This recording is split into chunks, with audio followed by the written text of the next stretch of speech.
Our stories begin right here, and we never write them alone. Sometimes we write them with someone who puts our story first. Other times with someone who puts their own story first. There'll be pages we love to read again and again, and some we'll barely remember. Sometimes we feel like the hero of our story, and other times, not. There are stories of dreamers, stories of creators, stories of strivers, stories of believers, and we're inspired by them all. That's why we invite you to write your story with us. Your story matters.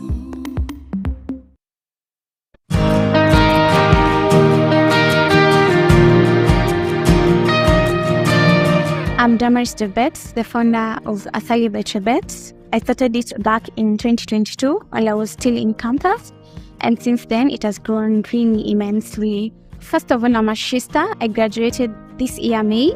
The program really helped me with skills, and also Absa has helped me with finances, since SMEs and finances is really tough. But they have helped me finance my business, and it has grown really virtual. I like Absa because they walk with you through the journey. No matter how small, for us, the youth entrepreneurs, we always fear banks because we don't know anything about it. But for Absa, they partner with you, they walk with you throughout your business.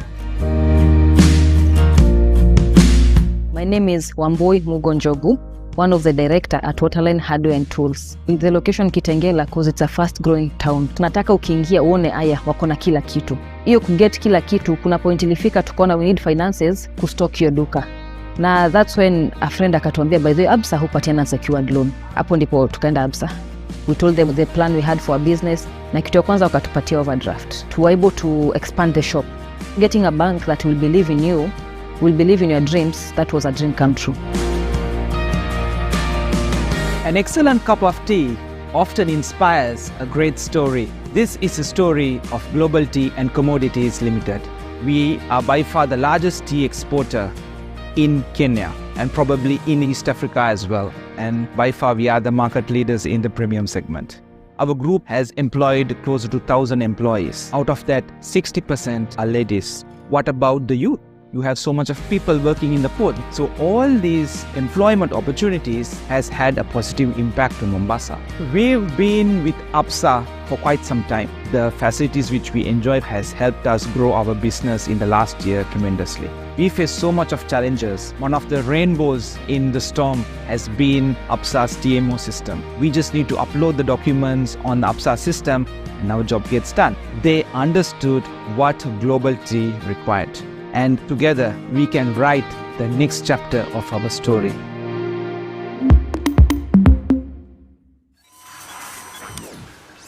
Good morning, Peter. We believe in ideas that can change the world.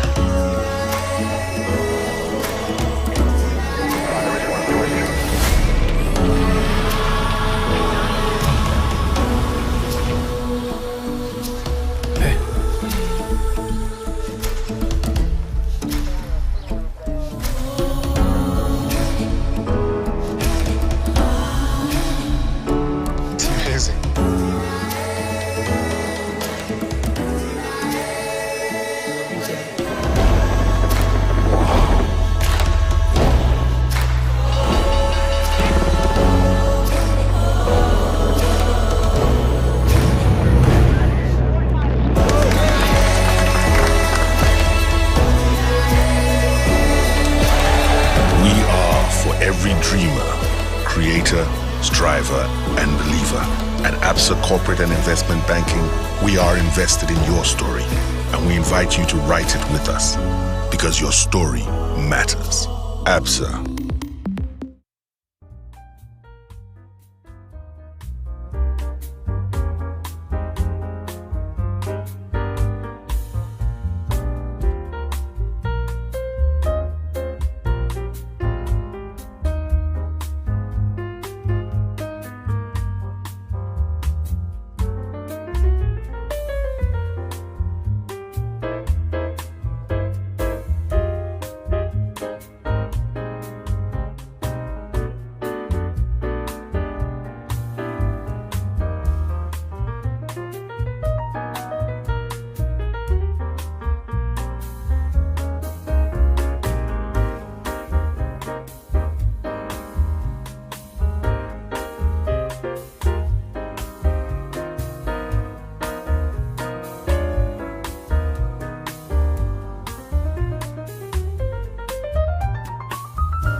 As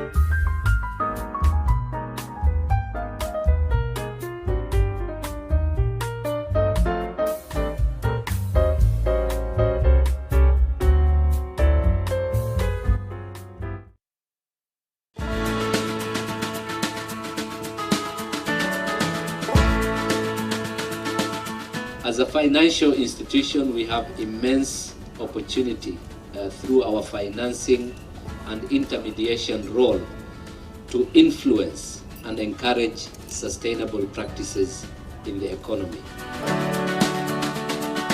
Absa today has given us a privilege by donating 105 trees. Trees normally have a very big impact within the environment. We are going to have shade. We are going to provide also fruits. Asanteni sana Absa kwa kutujenga sana kama mashule. Now at least you have a better environment. Asanteni sana. Absa Bank has really inspired us. They have decided to give them a fully equipped computer lab, of which now our girls have turned out to be computer gurus. Most of them come from the village. They've never seen a computer.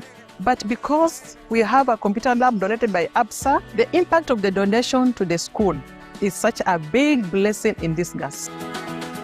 These computers are going to boost the enrollment of the school because many parents want schools where computer is taught. After Form 4, our girls will be able to fit very well outside there. I grew up as a lonely guy, just me and my grandmother. My mother passed on when I was just joining high school. This is the only memory I have of my mom. On the same week, my granddad, a father to that home, passed on. It was very difficult. I am Moses Ituma, a second-year student at the University of Kabianga, courtesy of the Absa Scholarship Fund from Kimilili constituency in Bungoma County. I went to the university. The Higher Education Loan Board linked with me with the Absa Scholarship Fund. I shared my story with them. They decided to fund me. Ati mama, watu Absa hapo wamenichukua mimi. Hata nilikuwa karibu nikaanguka chini nikasema Moses usiniambie. Nikachanganyikiwa. Lakini nikaamuka nikashukuru Mungu sana. It is beyond scholarship. Absa have given me a study laptop. They have given me upkeep money enough to support me at school and also support my grandmother. Now she's comfortable. Absa, you have wiped tears out of the face of a boy from an interior village. A boy who could not imagine of getting out of a madhouse with his grandmother. Thank you, Absa.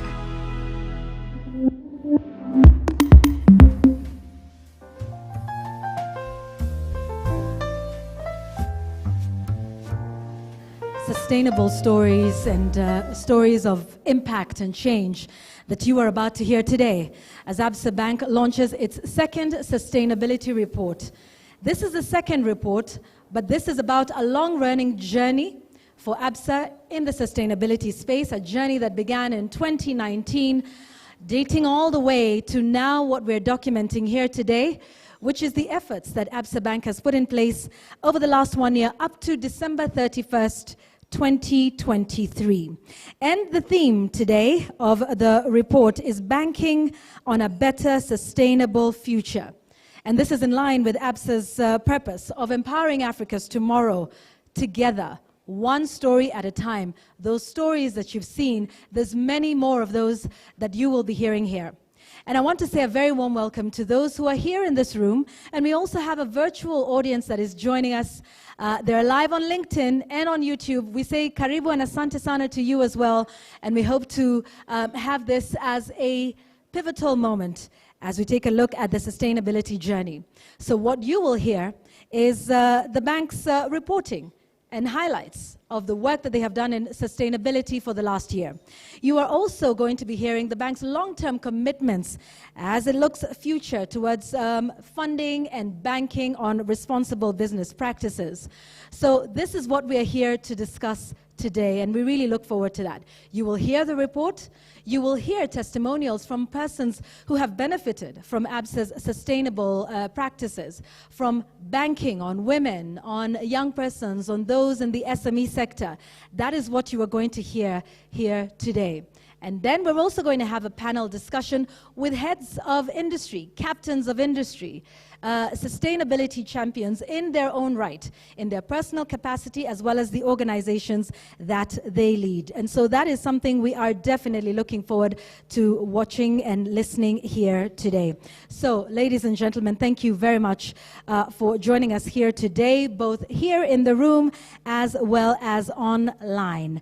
And so, to begin here this morning, I'd like us all to give a very warm round of applause to Abdi Mohammed, who's the MD and CEO of Absa Bank, Kenya.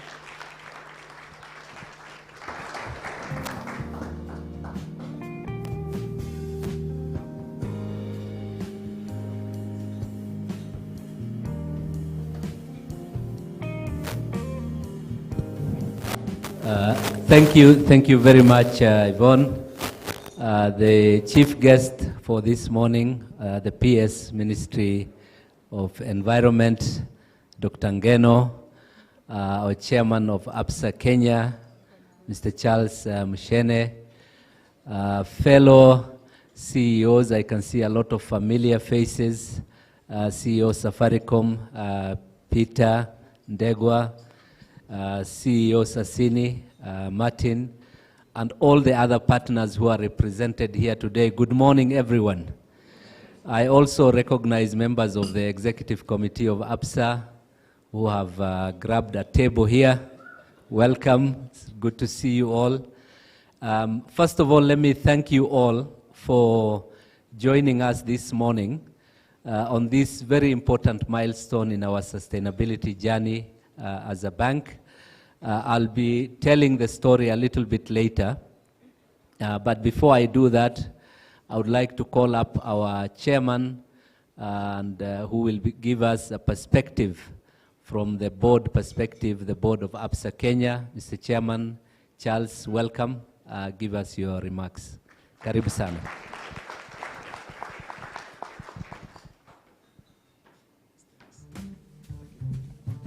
Thanks very much, Abdi, and good morning, ladies and gentlemen.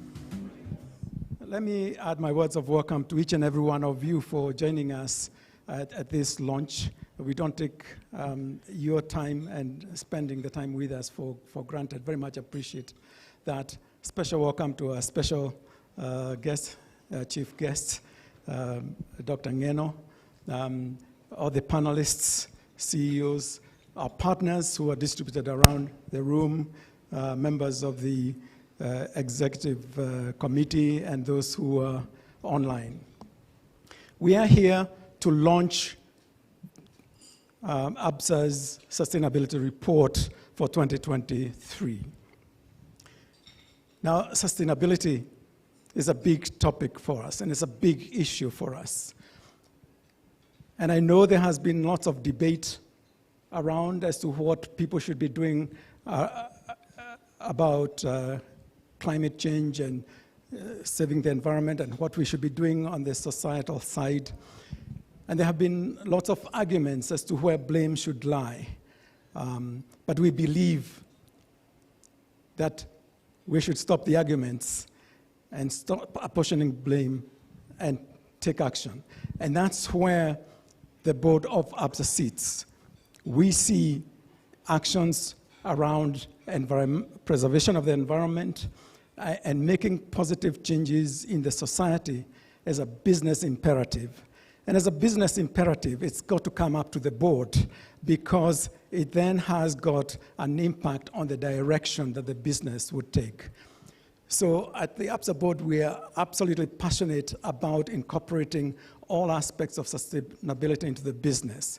And because it's such an important aspect, we believe it's not something that we should take as an appendage to the things that we do, but it's got to be built into the very fabric of the strategy of the business. And therefore, we have taken charge, so to speak, of this journey and the implementation of sustainability programs. We believe that we've got to set the tone at the top and set the right tone, because if that tone is not right, then the impacts that we desire and aspire to achieve might not be achieved. And therefore, as a board, we've got a work stream around sustainability as part of our strategy. We monitor, we've agreed objectives, we track those ones at all our meetings and hold management to account on the tasks that we've given them. And we also believe that as a board that aspires to be an exemplar in corporate governance, we subscribe to the very principles of good corporate governance, which affect everything that a business does, including activities to do with sustainability. We subscribe to the pillars of good corporate governance, pillars of fairness, accountability, responsibility, and transparency. And we've got to make sure that we build those ones in the organizations. And we also believe that for these pillars to stand firmly, they've got to stand on a bedrock of personal integrity, ethics, and trust. And for that to happen, we've got to inculcate a culture in our people that is supportive of the right behaviors so that they become second nature to everything that we do. So our aspiration is that the right decisions, the ethical decisions, will be in every action and every decision that we take, because we've got a framework that guides us in our actions. We also believe that this is not something that we can do alone. As has been said by someone before me, sustainability is a journey. And that might sound like a cliche, but there's perhaps no better way of putting it, because sustainability is like the journey of 1,000 miles, and we've just taken a few thousand steps. All of us, wherever we are across the world, people are grappling on how best to deal with this.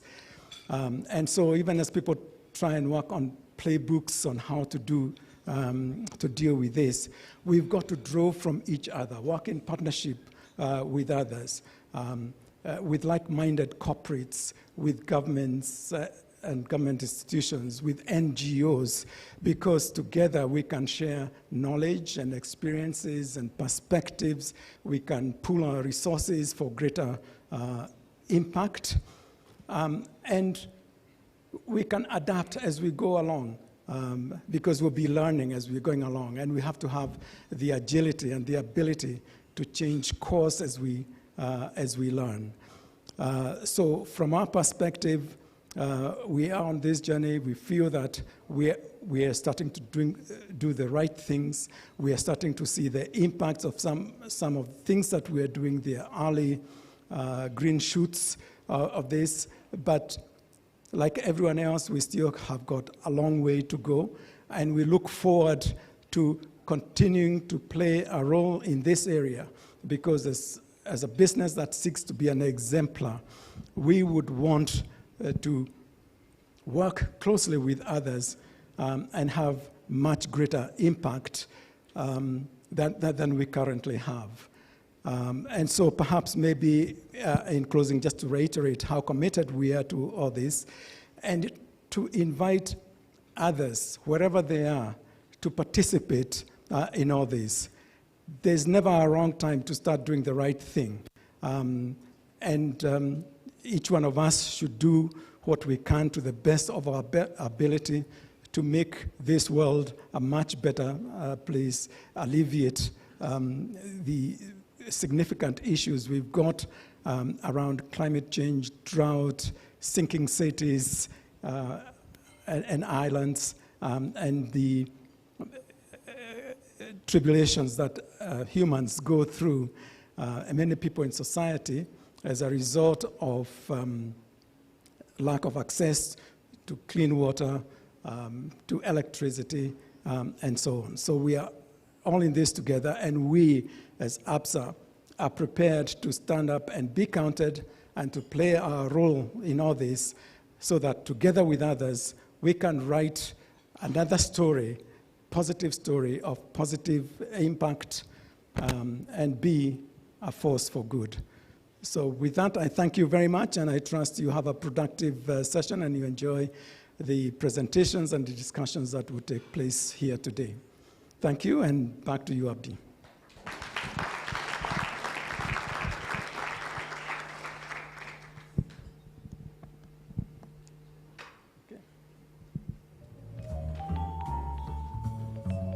Thank you, Chairman.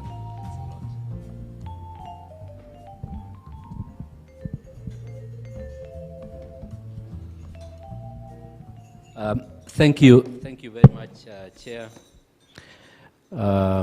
I'll now take us through just a brief couple of slides covering the overall Absa sustainability story.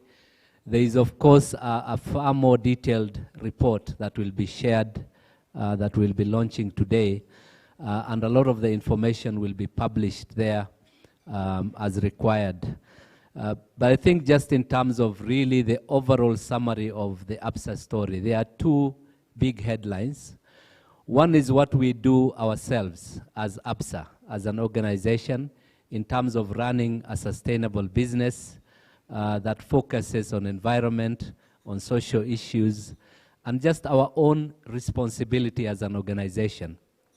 But the second element of our sustainability agenda is the role we play as a financial institution. And this is actually the more significant element of the work that we do in sustainability, because we play such a big role in the economic activities in our country, through the financing activities that we do, through the work that we do with our customers and partners. And the role we play in that space is also quite significant from a sustainability perspective. So just to share maybe some of the background and the story that we have been on over the last few years. Of course, our sustainability journey is far longer than this, but in terms of having a structured you know, organized approach from our board to the management, and ensuring that we are tracking this journey. These are the years that we are covering. First of all, in terms of getting the necessary board approvals, the board guidance, and the launch that we did in 2020. Thereafter, we had our sustainability strategy approved by the board, and it's something that we track on a continuous basis. In fact, incidentally, just this week, and Chair maybe did not mention, was one of the sessions where the board sits with us and we present where we are on all the key pillars of our sustainability agenda. And then, you know, in 2022, getting into that wider framework of the NSC and becoming one of the first institutions that has moved in that direction. And last year, we had an event such as this where we launched our sustainability report, and this rhythm of annual reports and ensuring that we are reporting on a standalone basis outside of the normal financial reports that we do ensures that we hold the mirror to ourselves and we show you what has been achieved, what is pending, and the work that we need to continue doing as an institution. This year, 2024, in addition to the report that we are here to launch today, we are also very close to launching our Absa Kenya Foundation, which is a very, very important vehicle that will help us on our sustainability journey. And there are quite a number of actions, initiatives, and priorities that we have put in place to drive that. Now, the chairman mentioned this thing of ensuring that sustainability is integrated into the overall plan, that it's not something we do on the side. And for us in Absa, sustainability is core to the purpose of the organization, empowering Africa's tomorrow together, one story at a time. It's about empowerment. It's about ensuring that as the organization grows, the societies and communities in which we operate are also getting empowered. our sustainability agenda is embedded in the actual values of the organization. And you will see later in some of the slides that we talk about the role that employees play, the initiative that people take individually to make sure that we are driving this agenda together. It's also embedded in the strategy. You know, last week we had our results announcement, and a big part of the update that we gave to the market is also talking about where we are on our own sustainability agenda. And so it's really embedded in everything that we do. And I'm going to share just where we are on a couple of the key initiatives that we continue to undertake.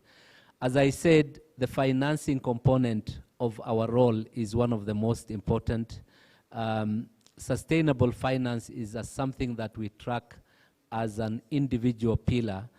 And in total, so far, we're looking at about 60 billion of financing to different sectors that is classified under sustainable finance.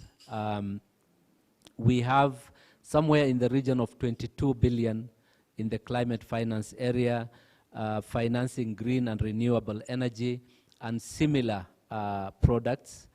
We have 21 billion financing startups and young entrepreneurs. This is something that Absa is particularly passionate about. And when we launch our foundation, you will see that this is one of the areas that we continue to focus on, to ensure that we are supporting employment, livelihood, and growth for the young population of our country. We also have a big commitment in the area of MSMEs, and you see the amounts there. And one we are particularly proud of is women-led businesses, which is an area that we have identified as part of our sustainability agenda. And so far, we are funding to the tune of about 5 billion Kenya shillings. In addition to funding for women-led businesses, we also do a lot of empowerment, skill development, training, and many other initiatives in that space. We've listed some of our partners there, and it's really good to see that we continue to work with these key partners as we move forward. Let me now go into maybe some of the key pillars. Environment is a big one, and we've done a lot of work partnering with partners such as Safaricom. I think this picture was in Kinale. We tried to get Peter to wear a red T-shirt on that day. But it's amazing, and that is the former CS. And you know, the work we do on environment and the targets we've set up for ourselves in terms of the number of trees that we will not plant but grow, ensure that the trees reach maturity. And PS, when we were talking earlier, was challenging me that we need to do a lot more in this space. But Safaricom, ourselves, and other partners have given ourselves big ambitions to ensure that in line with the government's agenda, we support this particular pillar. I think I saw Dr. Karanja. Oh, there he is, one of our big partners in this space.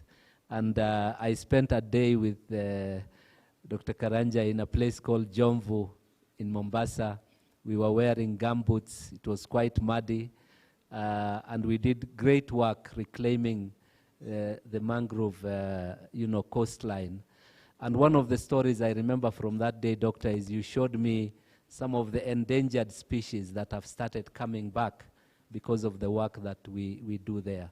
So these stories are real, and we feel very good about the work that we are doing in this space. In addition to the environment, we have the social pillar. And sometimes people think these are standalone pillars. They are very much interrelated.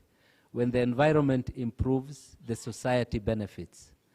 When there are climate issues and climate risk issues, as we experienced earlier this year, society suffers. And so there is a cycle of interdependency here. And when we were in Jomvu, it was the best example of that linkage between the two, because it's the community themselves that plant, that grow the trees, that take care of them. And when we were there to plant, and on that day we did 3,000, we were shown the previous plantation that was done, which was about 2 meters high. And it was really good to see the ownership of the community. So the social pillar is also particularly important. We've outlined some of the financing work that we do, the many clients that continue to do business with us, and how we link our business strategy to sustainability, especially in the area of gender and women empowerment. So the social pillar is also a particularly important one. When I look at the work that we continue to do with computers, ICT and empowerment for schools, it's another area that we've spent a lot of time on, and we've shared some of the metrics there. The number of students that are touched by some of the work that we are doing on ICT, 72,000 students. I think we are on the next slide, Charles, yes. 72,000 students, quite a number of schools impacted. And again, I think that is our HR director, Mumbi. I think that would have been in Wasingishu. But we do a lot of other schools as well. I was in Mombasa, again, when we were down there, and I remember a school called Shani Primary, where we did a similar computer room, and some of the students we dealt with there had never been in such a facility.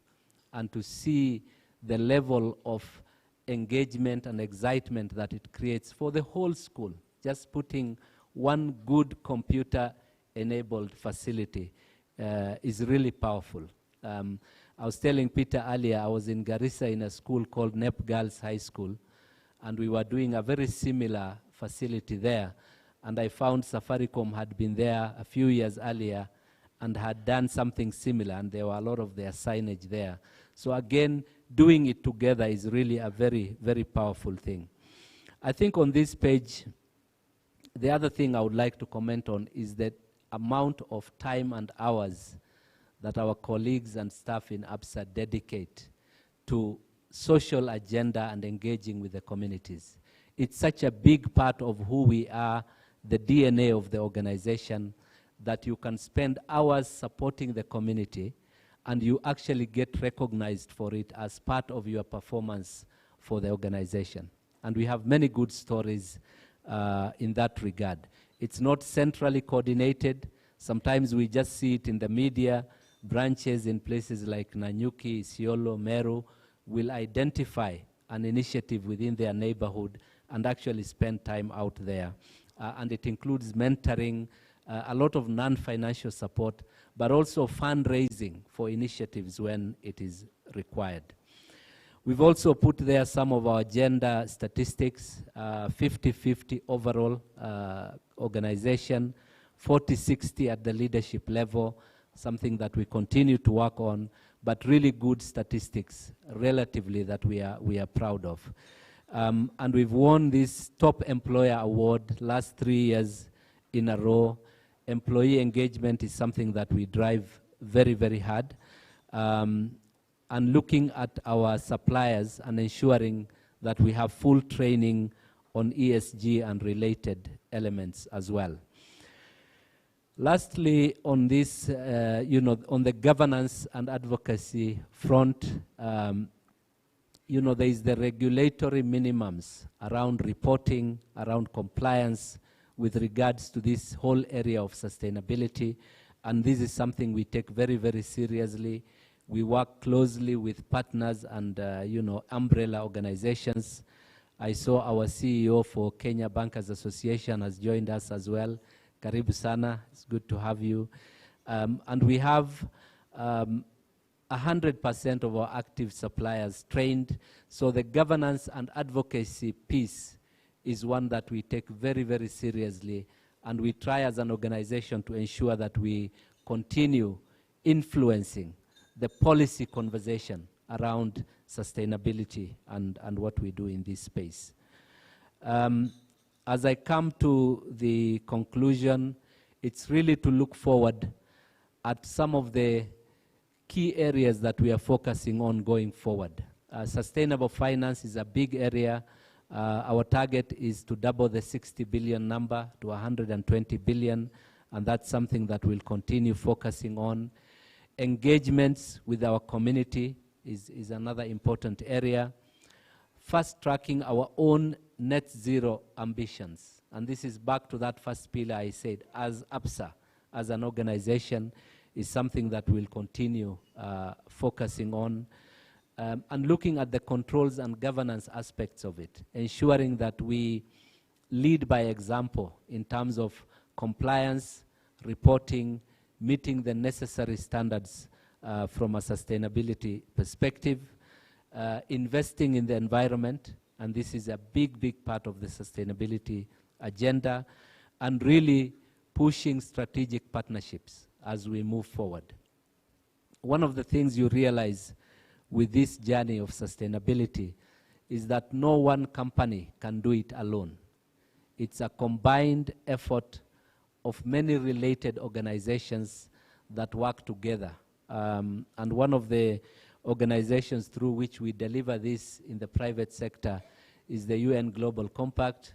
Martin, I introduced him earlier in his capacity as the Chief Executive for Sassini, is our chairman for the board of the UN Global Compact. I think Judy is here as well. Judy is our Chief Executive. And on the board of the Global Compact, we have Peter, myself, and a few other leaders who drive it. And this is how we do it. We do it as a partnership and as something that we operate together, both to cooperate and execute together, but also try to get as many other corporates as possible and SMEs into the equation. So partnership is a big, big part.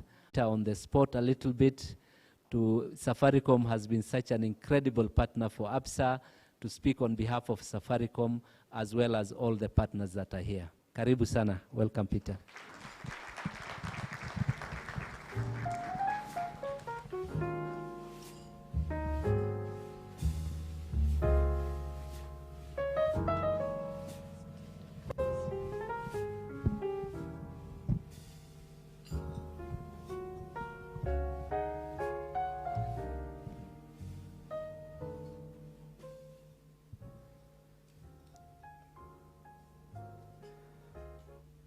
I wanted to wait until my friend Abdi sits. So thank you, Abdi, and good morning, everyone. Morning. Yeah, so today we are talking about sustainability, so we should be energetic and show our commitment in this area. So allow me, so first of all, thank you, Abdi, for inviting me, and also my CFO, Dilip. I'm sure you'll see him on one of the later sessions. But allow me to start by acknowledging and thanking Absa and Abdi, my friend and neighbor. Should I say neighbor? Yeah, we are located around the same place, for inviting me today. Absa is one of the key partners in various commercial elements, so I need to start with commercial. Some of these things are not necessarily free when you're invited by bankers. So commercial elements are important.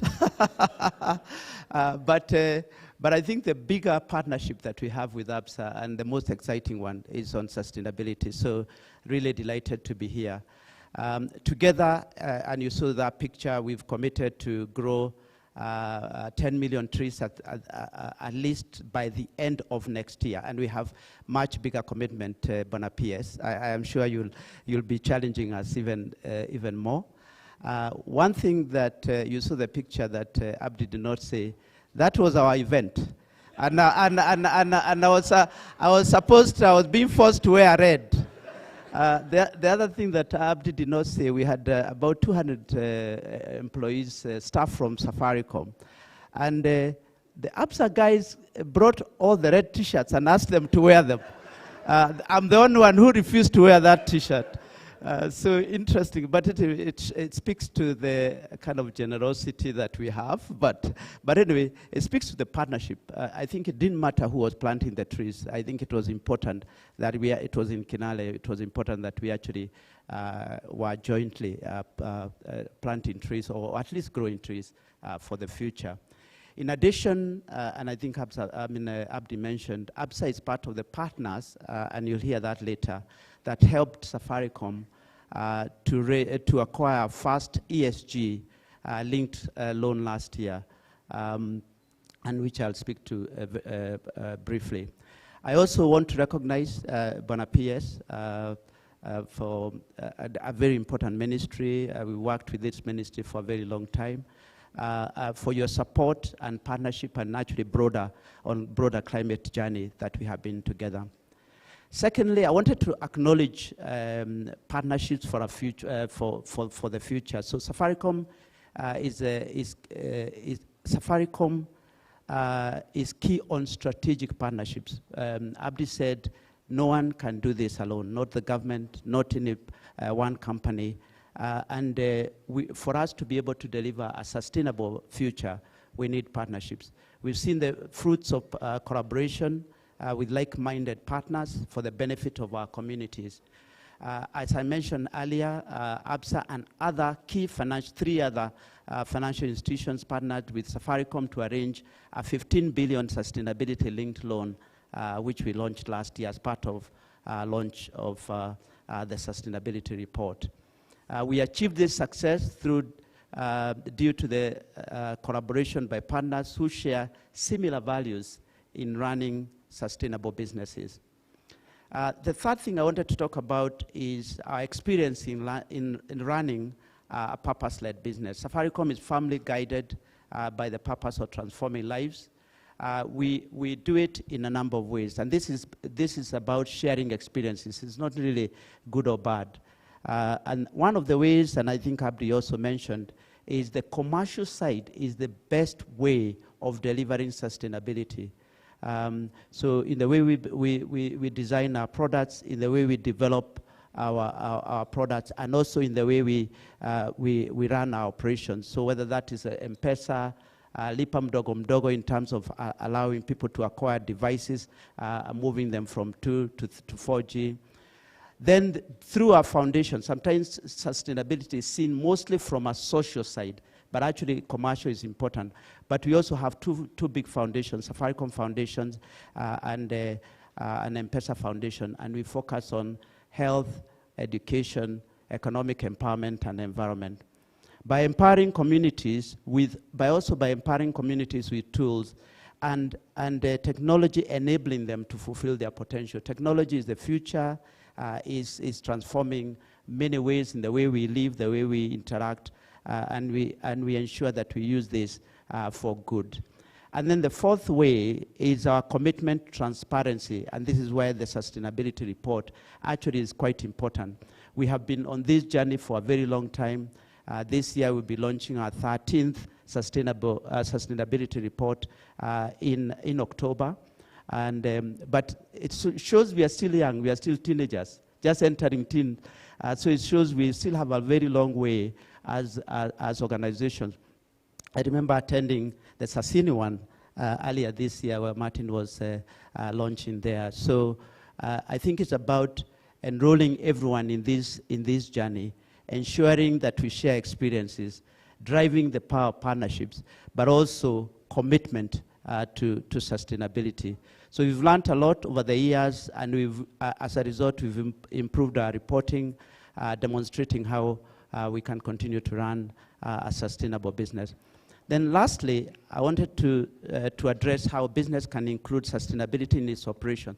So how do you ensure that even in tough times, we continue to think about the future? So in crisis, how should you think about sustainability and actually think about the future? And for us, actually, that's when we really focus on sustainability. So at Safaricom, we've witnessed firsthand the transformative power of leveraging technology to change lives and develop solutions. By incorporating sustainability in our business and organization, we can identify various community challenges and effectively provide solutions. Sustainability acts as a compass leading us towards more responsible and more sustainable behaviors. For example, in times of tough times, in COVID time, you think sustainability. So for example, remember we did a lot of work in enabling the country keep connected, but also ensuring that that we supported the country in that respect. Through droughts, we know we have had long droughts, floods recently, partnering with the rest of industry to ensure that those who are affected are cushioned. And then, so in conclusion, I want to congratulate Abdi and the board of Absa, the management of the board of Absa for your second sustainability report, and look forward to seeing even more corporate Kenya making a commitment to run a sustainable business. It's about making commitment, it's about sharing experiences, but also it's more about partnership, because no one can do it alone. So glad to be here, and thank you very much, and looking forward to this morning.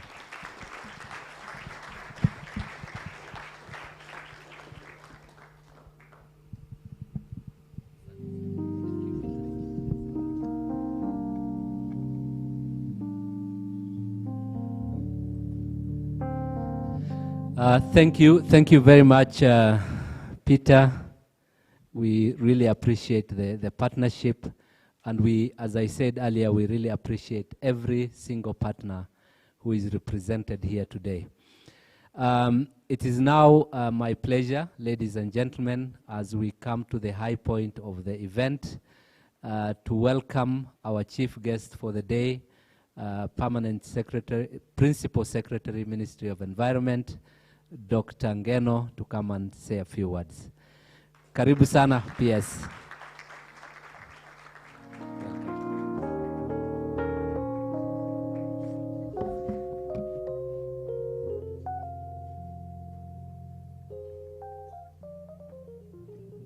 A round of applause to my good friend Peter.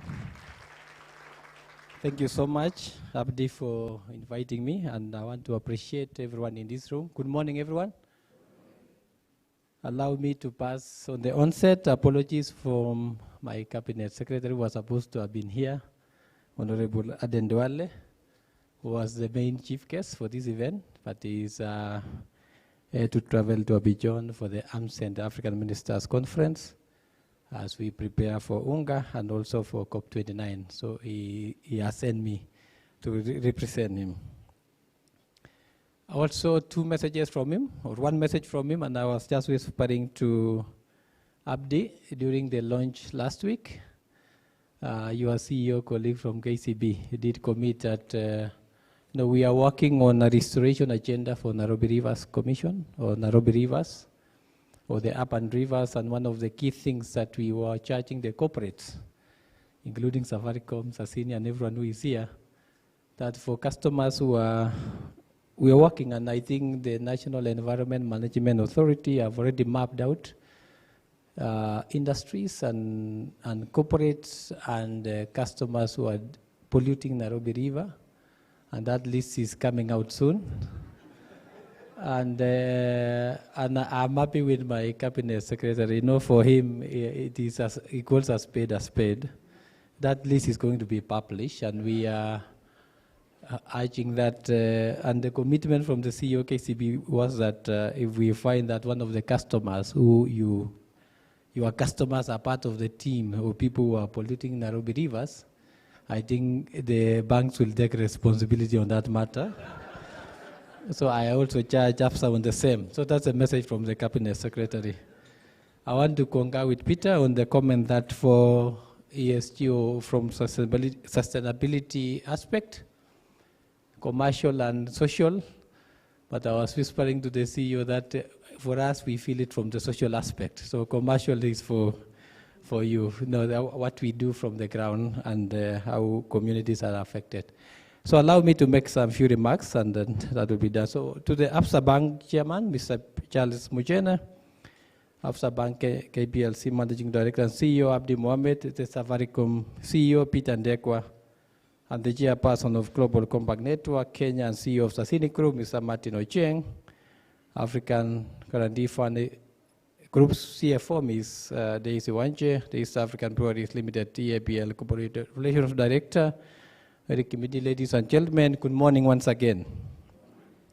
It is an honor and great pleasure that I join you today as we launch the Absa second sustainability report. And to just on the onset, for us as government, these sustainability reports are very, very important. Every year, we prepare what we call the state of environment that we submit to the National Assembly, and it is a wholesome or a Kenyan agenda. And therefore, part of these reports forms our plan in terms of preparing the state of environment reports. And therefore, today's occasion is not just a corporate event, but a significant milestone in our collective journey towards sustainable development. It is a moment that encapsulates our shared vision for a future where economic growth, social equity, and environmental stewardship are linked. I have keenly listened to the CEO and the chairman and also the CEO of Safaricom, and the emphasis on the bank's focus on environmental stewardship, climate action initiatives, financial inclusion, economic empowerment, and community engagement. And I must commend Absa's deliberate efforts to assert impact and be an active force for the good. Ladies and gentlemen, as we gather here today, we are reminded that the financial sector plays a pivotal role in shaping the trajectory of our nation's development. Banks are not merely financial intermediaries, they are the lifeblood of our economy. They influence the flow of our capital, the creation of jobs, and the growth of industries. But perhaps more importantly, in today's context, they have the power to shape the future by steering resources towards sustainable and reasonable, responsible investments. In this regard, Absa Kenya has demonstrated commendable leadership. The milestones outlined in this sustainability report are not just a reflection of the corporate's responsibility, they are a testament to the bank's commitment to the environment, society, and the economy. Absa's dedication to integrating sustainability into its core operations sets a precedent for other financial institutions and indeed for all the sectors of the economy. The challenges we face today, from climate change to environmental degradation, pollution, and the inequality, are complex and interconnected. No single entity, sector, or government can address these issues in isolation. It requires a collective, purposeful action from all stakeholders, the private sector, government, civil society, and every Kenyan. This report highlights how Absa Bank Kenya has embraced its collective responsibility through its initiatives in the green financing, community development, and environmental conservation. The bank is contributing to a broader national and global efforts to achieve the sustainable development goals. It is particularly heartening to hear that Absa Bank has spearheaded the growth of the million trees so far, and has set the ambitious target of growing 10 million by 2022, but I know with the support from Safaricom, I think we have said 10 million per year is a target. So in 10 years, we are looking at 100 million. As a State Department, I'm responsible to doing 150 million. My State Department colleague in charge of forest is supposed to be doing 3 billion, and everyone else, so that we can be able to do the 15 billion in 10 years. Our target is at least 1.5 billion grown trees per year. We are now in the second year. We are far much behind by around 2 billion. We should have done 3 billion by the end of this year. So we are working hard as a ministry to make sure that every Kenyan grows his trees.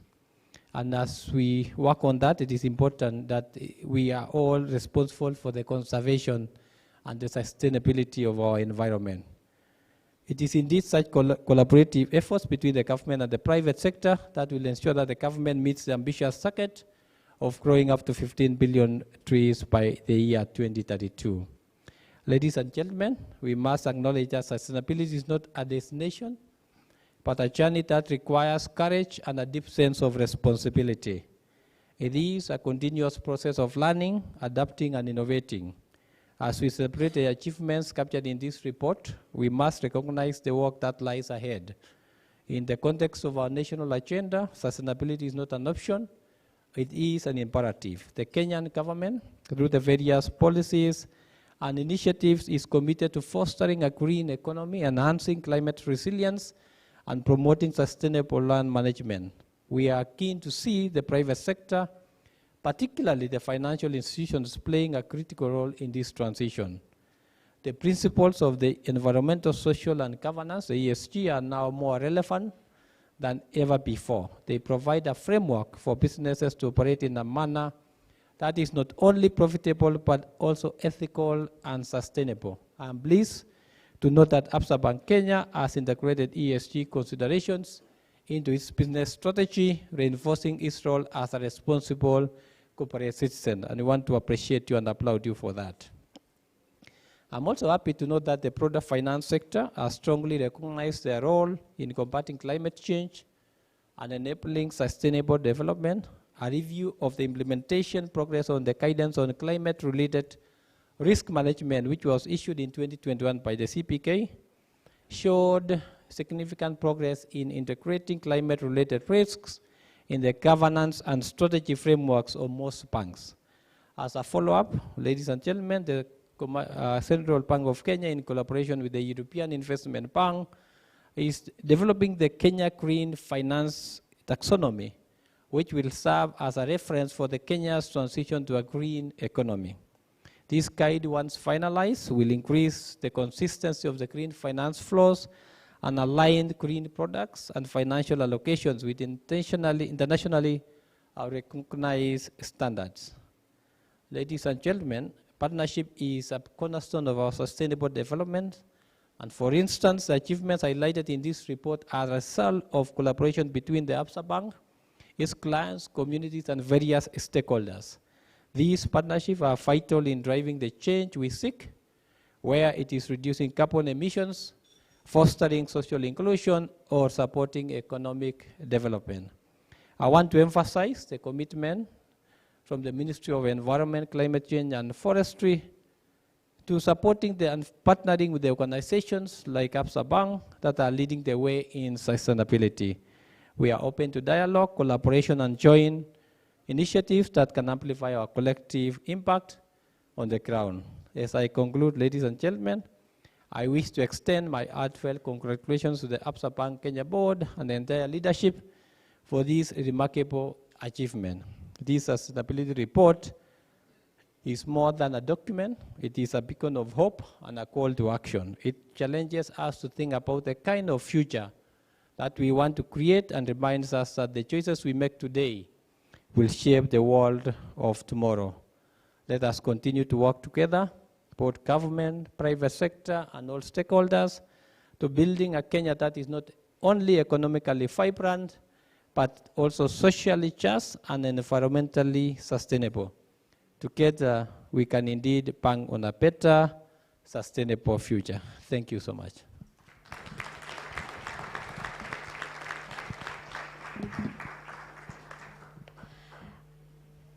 Can we give another warm round of applause to our chief guest, Bwana Principal Secretary? We thank you so much for your time here with us today. And of course, what is a launch moment, or what is a launch of a sustainability report without having a bit of a moment? You're going to be hearing from some more testimonials and the story. I mean, Absa is all about telling one story at a time and bringing people together. We'll hear about that in a moment. But first, now, as we get ready to launch the second Absa Sustainability Report, I'd like to ask a couple of people up on stage for us to remember this moment.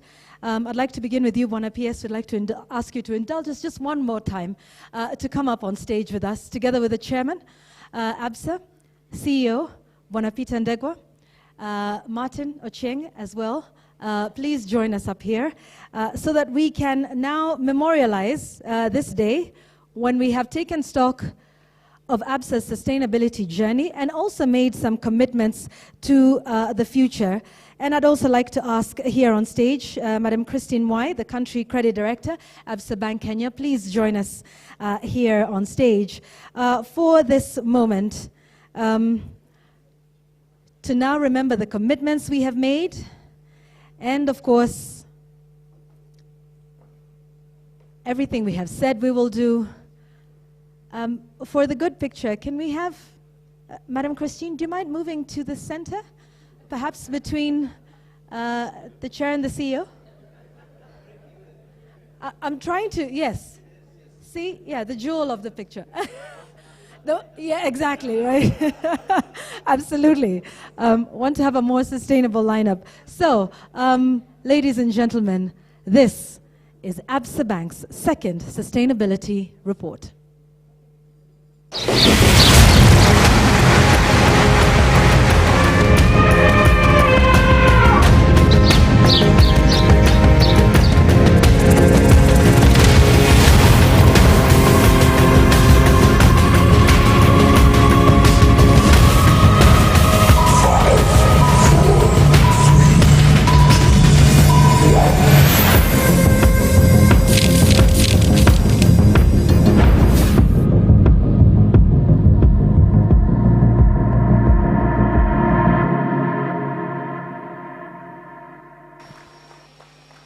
And it is congratulations to Absa for what has been a critical moment in that.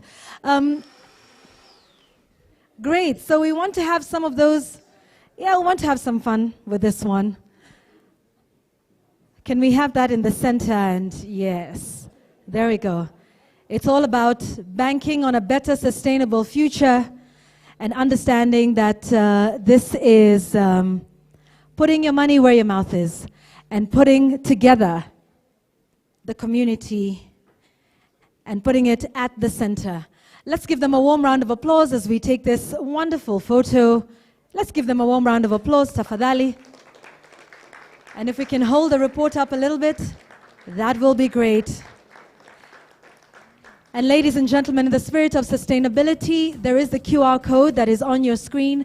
You can scan it there. I'd like us to now have perhaps one more photo. I would like to ask Martin Ocheng and Peter Ndego to please take your seats. We will be coming back with you in a moment. And let's continue to remain on stage. Bwana Yusuf, Bwana Abdi, the chair. And Christine, please. This is now the Absa moment. Let's take that photo together. So, like we said, you can access the Absa Bank report right here. The QR code is on your screen. It'll take you straight there. Mindful of the environment, the commitments that have been made. Yes, Mr. Amari, please join. Perhaps you can move to the other side, next to the chairman. Yes, so we can balance the picture. Making a commitment to plant trees. Bwana PS, you will note that we are not printing the report this year. It is available online. So just point up your phone to the QR code for your chance to get the report.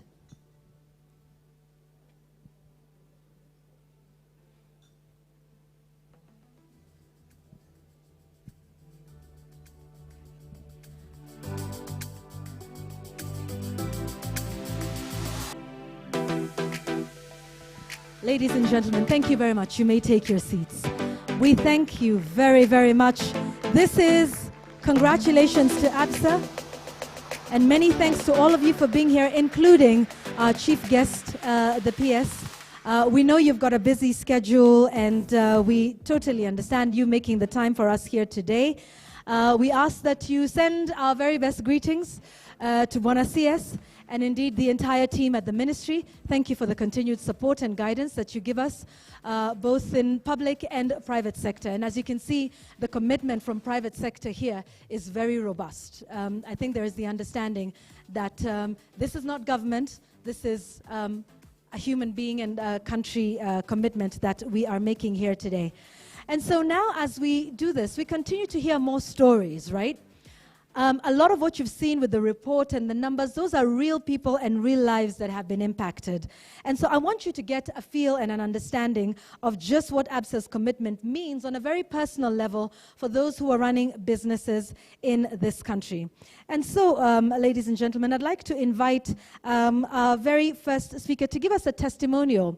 When we're talking about sustainability, I know we think it's the big boys, but there is a lot of work that is being done by the bigger corporates to bring on those in the SME sector and empower them as well. Ladies and gentlemen, let's give a warm round of applause to Nyandia Kamawe, who's the founder of Mokomaya, and she's doing some beautiful work with glass, and she'll tell us all about it. Karibu sana, Nyandia.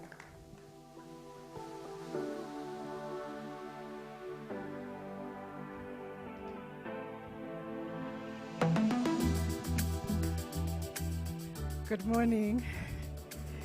I'm glad I made it up here without falling. That was the first mountain to conquer. I am so excited to be here. My name is Nyandia Kamawe, as I've been introduced. I am the founder and CEO of Mokomaya. Mokomaya is a home decor company, and what we focus and specialize in is upcycling glass bottle waste. Why am I on this red stage? Years ago, when COVID came by, I was a design teacher. I was teaching UI UX design for 9 years, and once COVID came around, teaching design online was just not exciting for me anymore. So at a time when everyone was holding on to their job, I was like, who needs a job? I quit my job. And when I quit my job, what did I start doing? I started doing what I know, creating. And at that time, we were on lockdown, so what I had in my hands was bottles. I had gunias of bottles I had collected over the years where people were like, what are you going to do with these chupas? And so I was like, okay, let's see what we can do with these things. Everyone was making banana bread. I was cutting bottles and painting them. And so that is where Mokomaya was born. For those who speak French, you know it means these hands. When I started my business, I was starting it as a creative. I was not starting a circular sustainability. Those words were not in my mouth. But a lady saw what I was doing on Instagram, and she had a flyer for She Stars program with Absa. And she said, you know, you have a sustainable business, why don't you apply? And I was like, oh, I don't even have a business, my friend. I just had a hustle. Because I was posting pictures online, people were buying, I was doing pop-up markets here and there, but I had no story, I had no vision, I was just trying to survive because I had quit my job very irrationally. And so I applied to She Stars with Absa. There was a partnership between Absa, Yunus Environment Hub, and GIZ. I was lucky I got taken on board, and the first thing that was very valuable to me was that it was a woman's only program. I have nothing against men, but women around women tend to be a bit more honest and vulnerable. So it was a very safe space for me to be honest that I had no idea what I was doing. But it also gave me access to resources that I otherwise would not have been able to reach without the partnership of Absa and the other partners. I was connected to a mentor, I was connected to industry experts, compliance people. So to be able to have that kind of validation for me, because I was a dot in an ocean. And so this moment for me was like, I'm doing something, I'm actually sustainable, so it was very validating. I walked out of that program into the reality that I was a sustainable business and that there was an opportunity here. When I look in the room, I see Juanita with EABL. Juanita is an example of the first people that took a chance on me. After my She Stars program, she gave me an opportunity to create gifts for the sustainability report launch for EABL last year. So last year I was here in the back supplying. This year I'm on stage. Why bottles? Number one, it's a very readily, easily available raw material that's a menace in our society. We have piles and piles of bottles lying around. When they break, there are health hazards in communities. When they pile in a landfill, they don't decompose. They just sit there and they continue piling on. And so when you look at, I read a report about 3 years ago in Kenya, we were looking at 270,000 tons of glass waste, only 30% being recovered. And so what does that mean? If you think of what 270,000 tons of anything looks like, you can imagine how much glass waste that is. And if our consumer habits continue to stay the way they are, we are creating a real nightmare for the future. Over the last 1 year, we have grown. I've been excited to partner with EABL on their Rudisha program.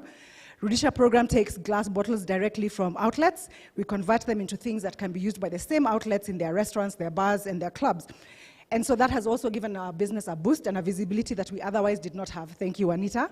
And so what that has also taught me is that there's an opportunity that when you partner with big business, as a small business, I am able to grow, create more opportunities. Today, if you come to our workshop, I have ladies who work for me. I have no gentlemen, I'm sorry to say, but it was not intentional, but I did end up with realizing and recognizing a value in my community. We are based in Kabiria, Dagoretti, and what that means is that we're in a rural area which has a lot of women who are just looking for an opportunity, but an opportunity that's also flexible enough to accommodate their reality. The reality is they have small children, they need to be able to run home at a whim. Mtoto ni mgonjwa, kunanyesha, nguo zinanyeshewa, etc., etc. So I've ended up with a workshop full of women from my local community. All my employees walk to work. And I went from not having a PIN when the lady from Absa was trying to get me to open a She Stars account, to being fully registered, paying dues, NSSF, NHIF, housing levy, to Kondani. So I'm saying this to say that there's a real value when big companies take on little companies like mine, because my vision was very small on my own, but with the right partners, I was able to see the potential and also to be able to see the potential beyond for myself. I am French, I love money, so there's also that reality. And so I can only say that today, if you come to Mokomawa, you will find women from the community who have gained skills that they otherwise did not have, because we fabricate our own machines and they're able to learn how to work these machines and produce for the company. And so, thank you, Absa.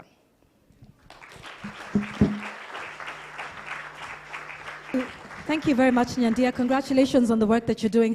Because Bwana PS has to leave, wouldn't it be nice if he got something from the work that you do as a keepsake and also as an example of what many people are doing here? Bwana Ngeno, Bwana PS would like to invite you up here on stage to just receive this gift. It's a lot of good work that Nyandia is doing at Mokomaya with the women, and of course this is something you can tell the story about in terms of how women are being empowered. I forgot to say Absa is a client now. Yeah, oh, good. That's important. And so this is all about converting glass bottle waste into beautifully handcrafted, and these are usually one-of-a-kind handmade pieces. And Nyandia is doing some good work in terms of closing the loop on waste, particularly glass waste, and creating bespoke items. So, Bwana PS, this is something you would consider gifting, perhaps within the ministry, and gifts that you have when guests come. We know you have a huge delegation of international ministers and others. All of this is former waste. Bwana PS? Yeah, as a former, as I live, I was listening, part of our programming is waste recycling. Waste to energy, or waste is wealth. And I was just asking her whether you've been connected to our National Environment Management Authority, who are responsible for promoting the green innovations, and your work could be easily expanded if you could easily connect with them. I know I have also the CEO of National Environment Trust Fund. They have a program on green innovations, and I think this is part of the program that we could help you to expand. Our role is to really make sure that the waste is recycled back. Thank you. Absolutely. Thank you very much. Congratulations to you, Nyandia, and thank you very much, Bwana PS, for that. We really thank you for your time here today. We understand that you will have to leave us, but we are grateful nonetheless for spending your morning here with us. Let's give him a round of applause as he exits.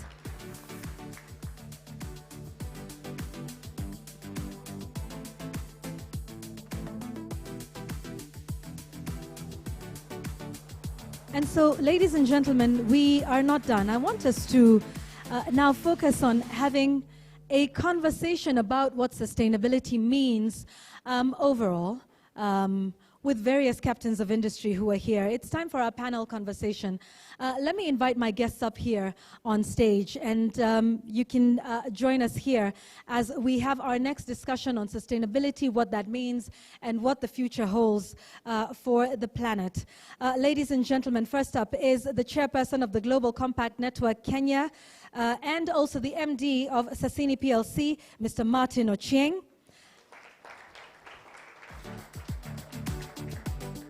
And also joining us is Mr. Dilip Pal, who's the Chief Finance Officer at Safaricom. And we'll be talking quite a bit about what it looks like when it comes to technology and the support that is provided there. Next up is Mr. Eric Kiniti, who is here joining us from East African Breweries Limited. He's a Corporate Relations Director. And then we've got Absa Bank Chief Financial Officer, Mr. Yusuf Omari. Please join us. Let's hear more of the story from Absa. And last but certainly not least, from the African Guarantee Fund, the Group CFO, Ms. Daisy Wanji. Karibuni sana.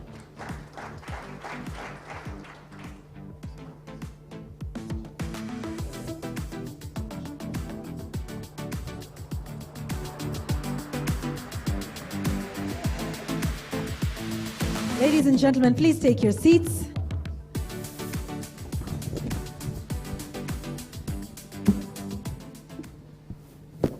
So this is an interesting conversation because all of you up here are leaders in your own right and doing some interesting work.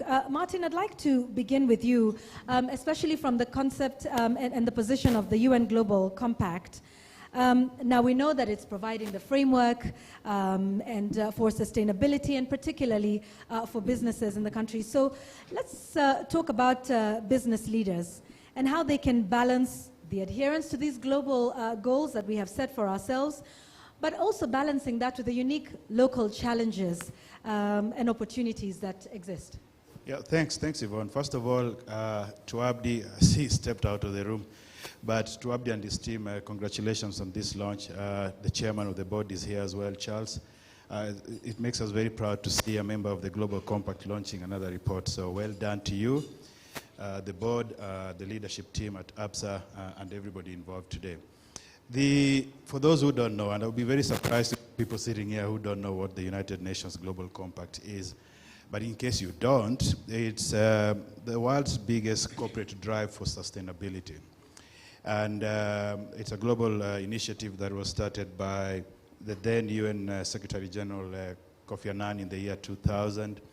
And it aimed to organize the corporate world into driving these initiatives that we are now launching here in some of these reports.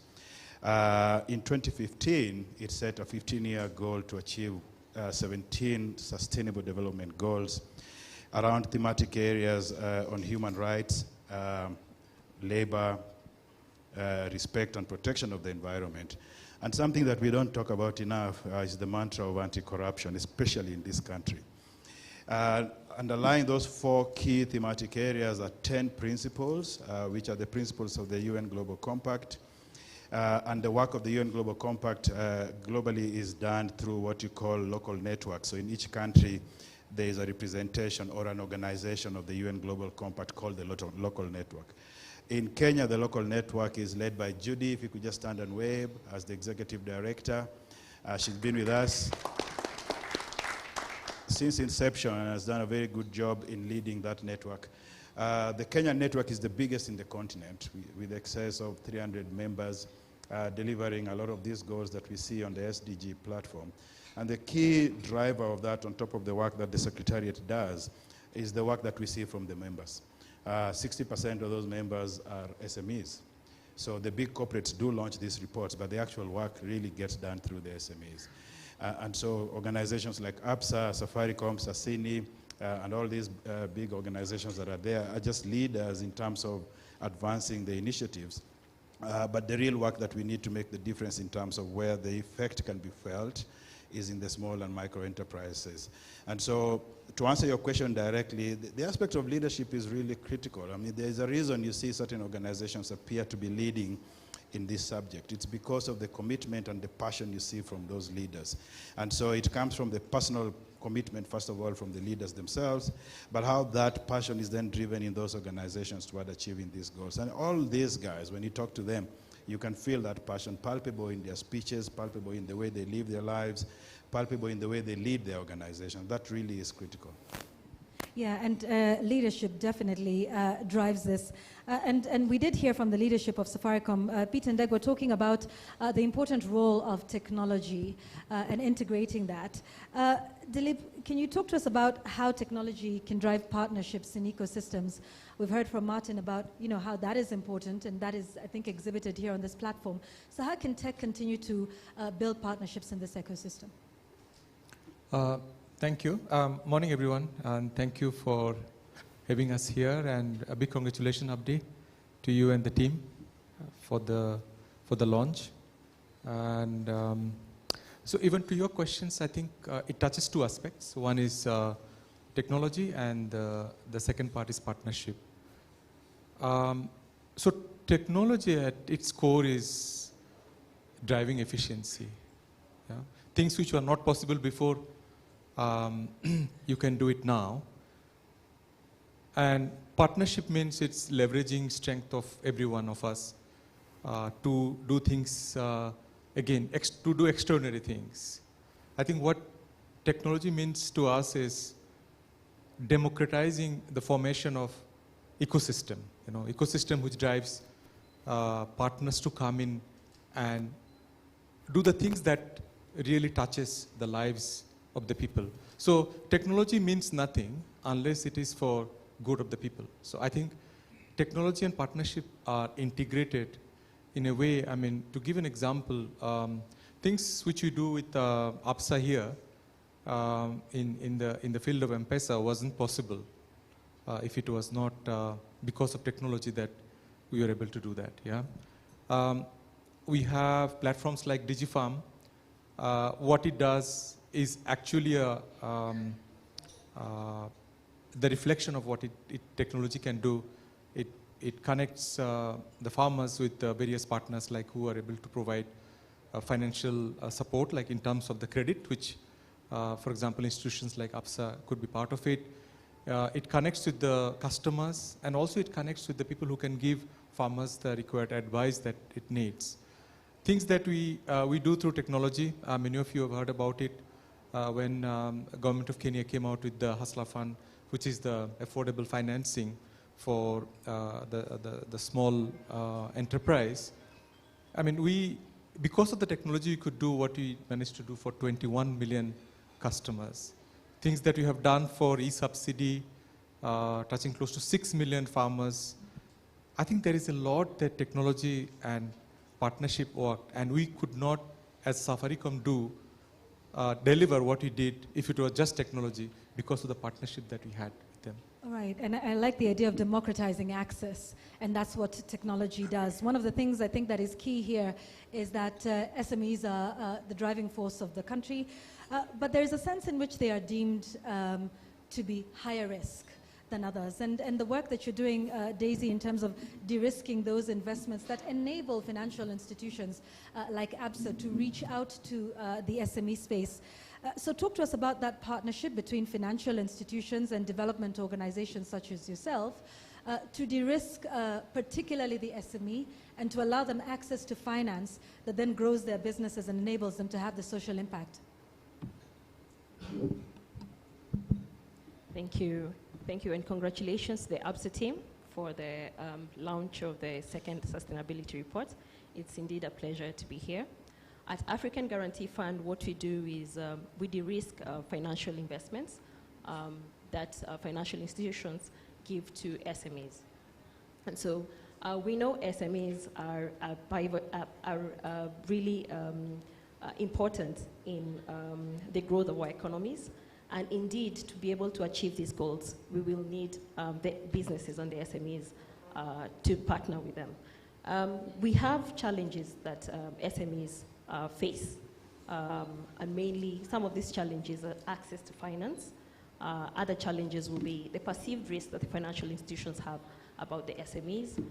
We have other challenges, which include lack of infrastructure and lack of energy, electricity, among others.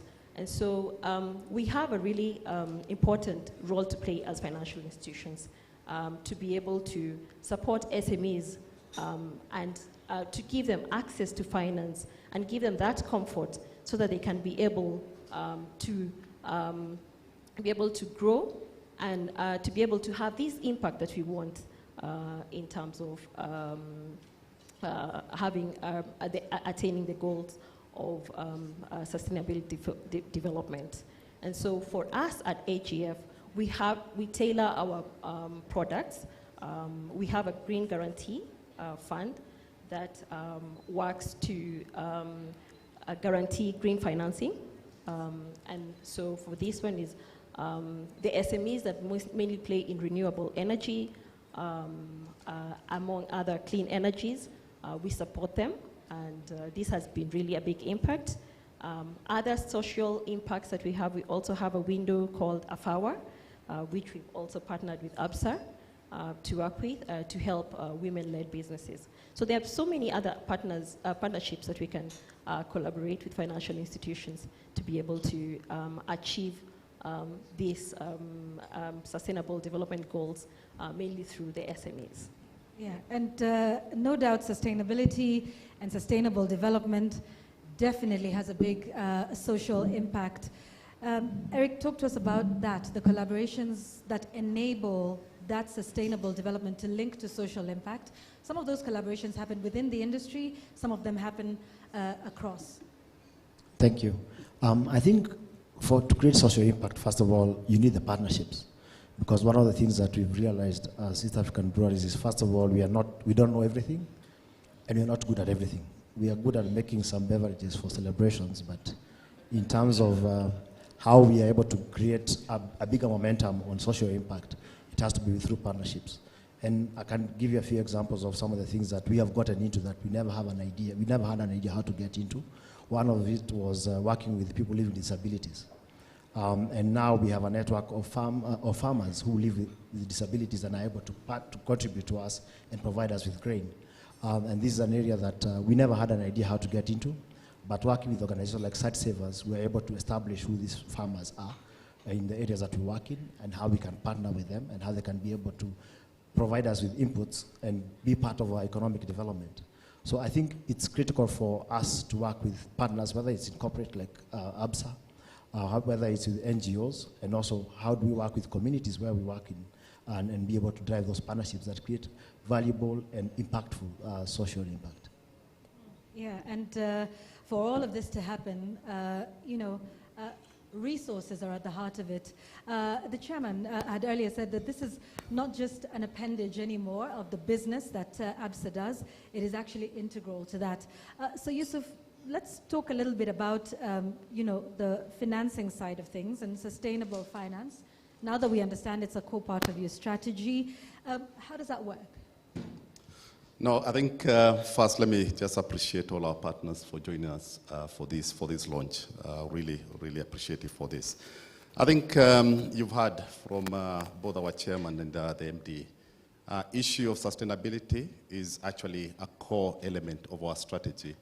And IMD actually gave an example just recently this week. We were sitting in a board strategy committee and responding to the board in terms of how we have performed, especially when we look at the 13 commitments that is a core element of our sustainability. I think in everything we do, sustainability is core. We look at how we structure products to make sure that the element of sustainability, element of protecting the environment, all of that is included. It's unfortunate that the PS is not here. I think I can give the PS guarantee. Any company that is polluting the rivers, I think he mentioned Nairobi River, that will not happen. Not in Absa. When we are given facilities, especially for example, manufacturing units, we visit them. We see how they do their waste management. We see how they're getting their raw materials. We see how they are processing that, and that becomes an element of our appraisal.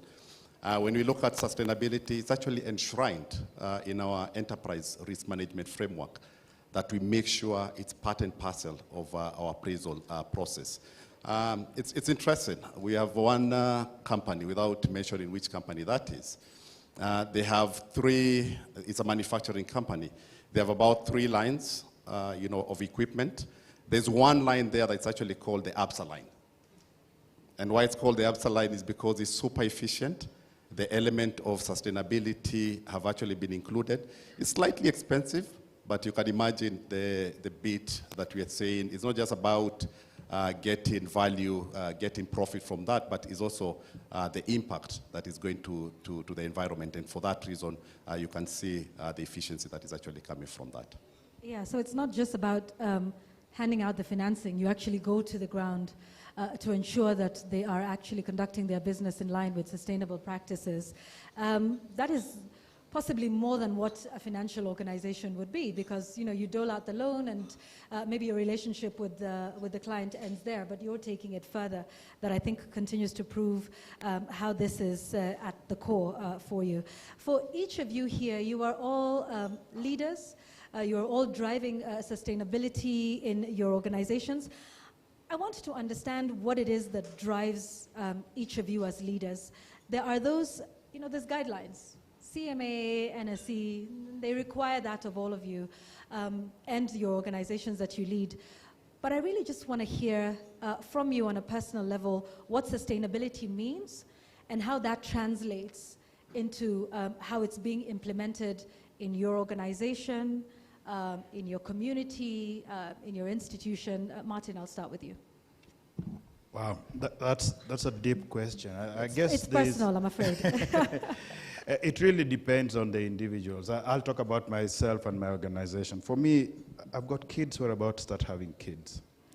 I don't want to leave them a world that they'll ask me one day what I did to sort of like leave them a crappy world, if I could use that word. And when we talk about sustainability and some of these ESG topics, we keep talking about going back, which means we veered off the road at some stage. Those of us in this room, I think Peter is my only age mate here, but those of us who sort of like grew up in the 70s and the 80s, we remember going out to play in the parks without worrying about being kidnapped or being knocked by a car or something like that. We've lost all that in our society, and that's a very simple example of how degrading we've been. This generation, these guys sitting here, are responsible for the biggest drive of degrading our environment in humanity. We are the guys who messed up this globe more than any other generation before us. Surely, we can't sit here and think things are okay. We must be the generation as well that starts the reversal of that degradation. And so, if you're not doing something in this field, thank you.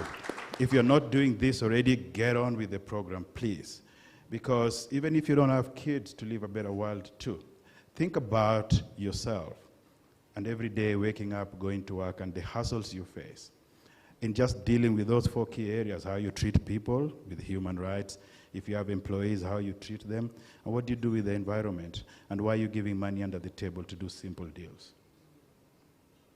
If you can answer those questions affirmatively, you're doing well. And so for me, that's what drives me. It's the knowledge that I grew up in a family of sisters, raised by a mother, bringing up daughters. I don't want to see ladies being oppressed in any aspect of life, because I see in those ladies my mom, I see in those ladies my sisters, and I see in those ladies my daughters. And so I think a lot of people have different reasons. For me, it's really driven by personal passion for wanting the world to be a better place. Yeah, thank you for that, Martin. Dilip? I think the way I will frame it is, we have been talking about this for long. I mean, there is a lot that organization-wide it's doing. For example, Safaricom. For us, it's how we have integrated,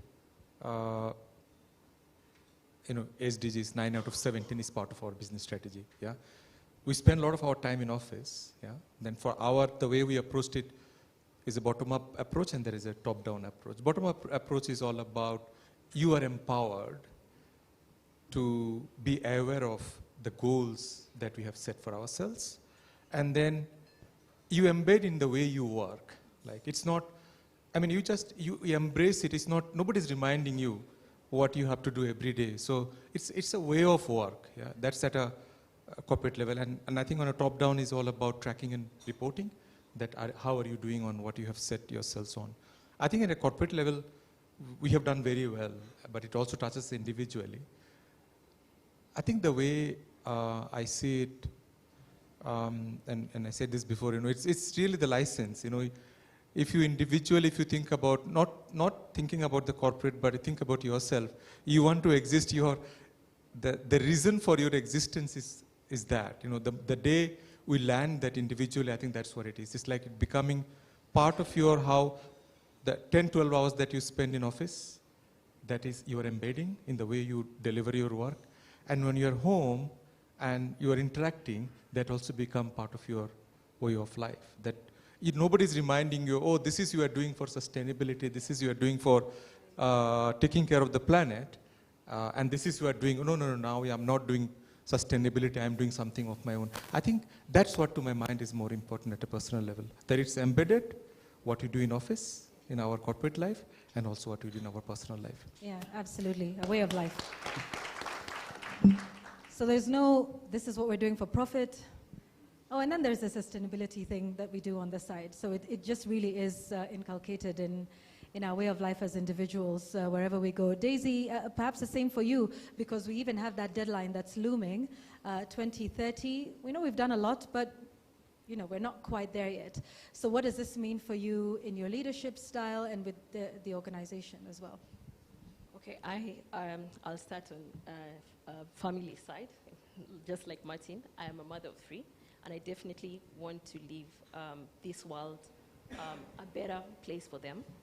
And so this is personal for me. The other thing is, I was seated here as the only woman in the table of all these men. So this is something that we also have to work towards, also ensuring that there is gender balance and supporting more women as well to grow them into also leadership positions. It's also a personal thing to me because I grew up in a house where my father is a geochemist, so by the age of 10, I knew what the ozone layer was. I knew what to explain climate change, what the effects of climate change and how it impacts us. So this is something I've grew up knowing about, and this is all these sustainability goals and mostly climate change and how to make our planet better is something that is personal to me, and it's something that I, as a leader in my organization, in our organization, I work towards also just seeing how we can be able to achieve these goals. Yes, we know the 2030, meeting the goals by 2030, we are almost getting to there, but we still have so many challenges that we are yet to tackle. We can see we have a big financing gap. I think we have like a 4 trillion annual financing gap for SDGs only, an annual financing gap. That's a huge amount. So us as financial institutions, we have a lot of work to do. So there is so much to do. We have to collaborate with each other. We have to see how we can be able to close this financing gap and be able to also reach out to the SMEs who we know have a major impact in terms of achieving these goals as well. Yeah. Yeah, Eric, as you answer the same question, I'm sure this particular challenge is as true for EABL as a big organization as it is for SMEs. This thing of balancing, short-term pressures with long-term commitments, which is what SDGs are. And there's that fine balance. I mean, you want to be profitable, you want to make it to the end of the financial year, you've got all of these, but yet you've made some long-term commitments.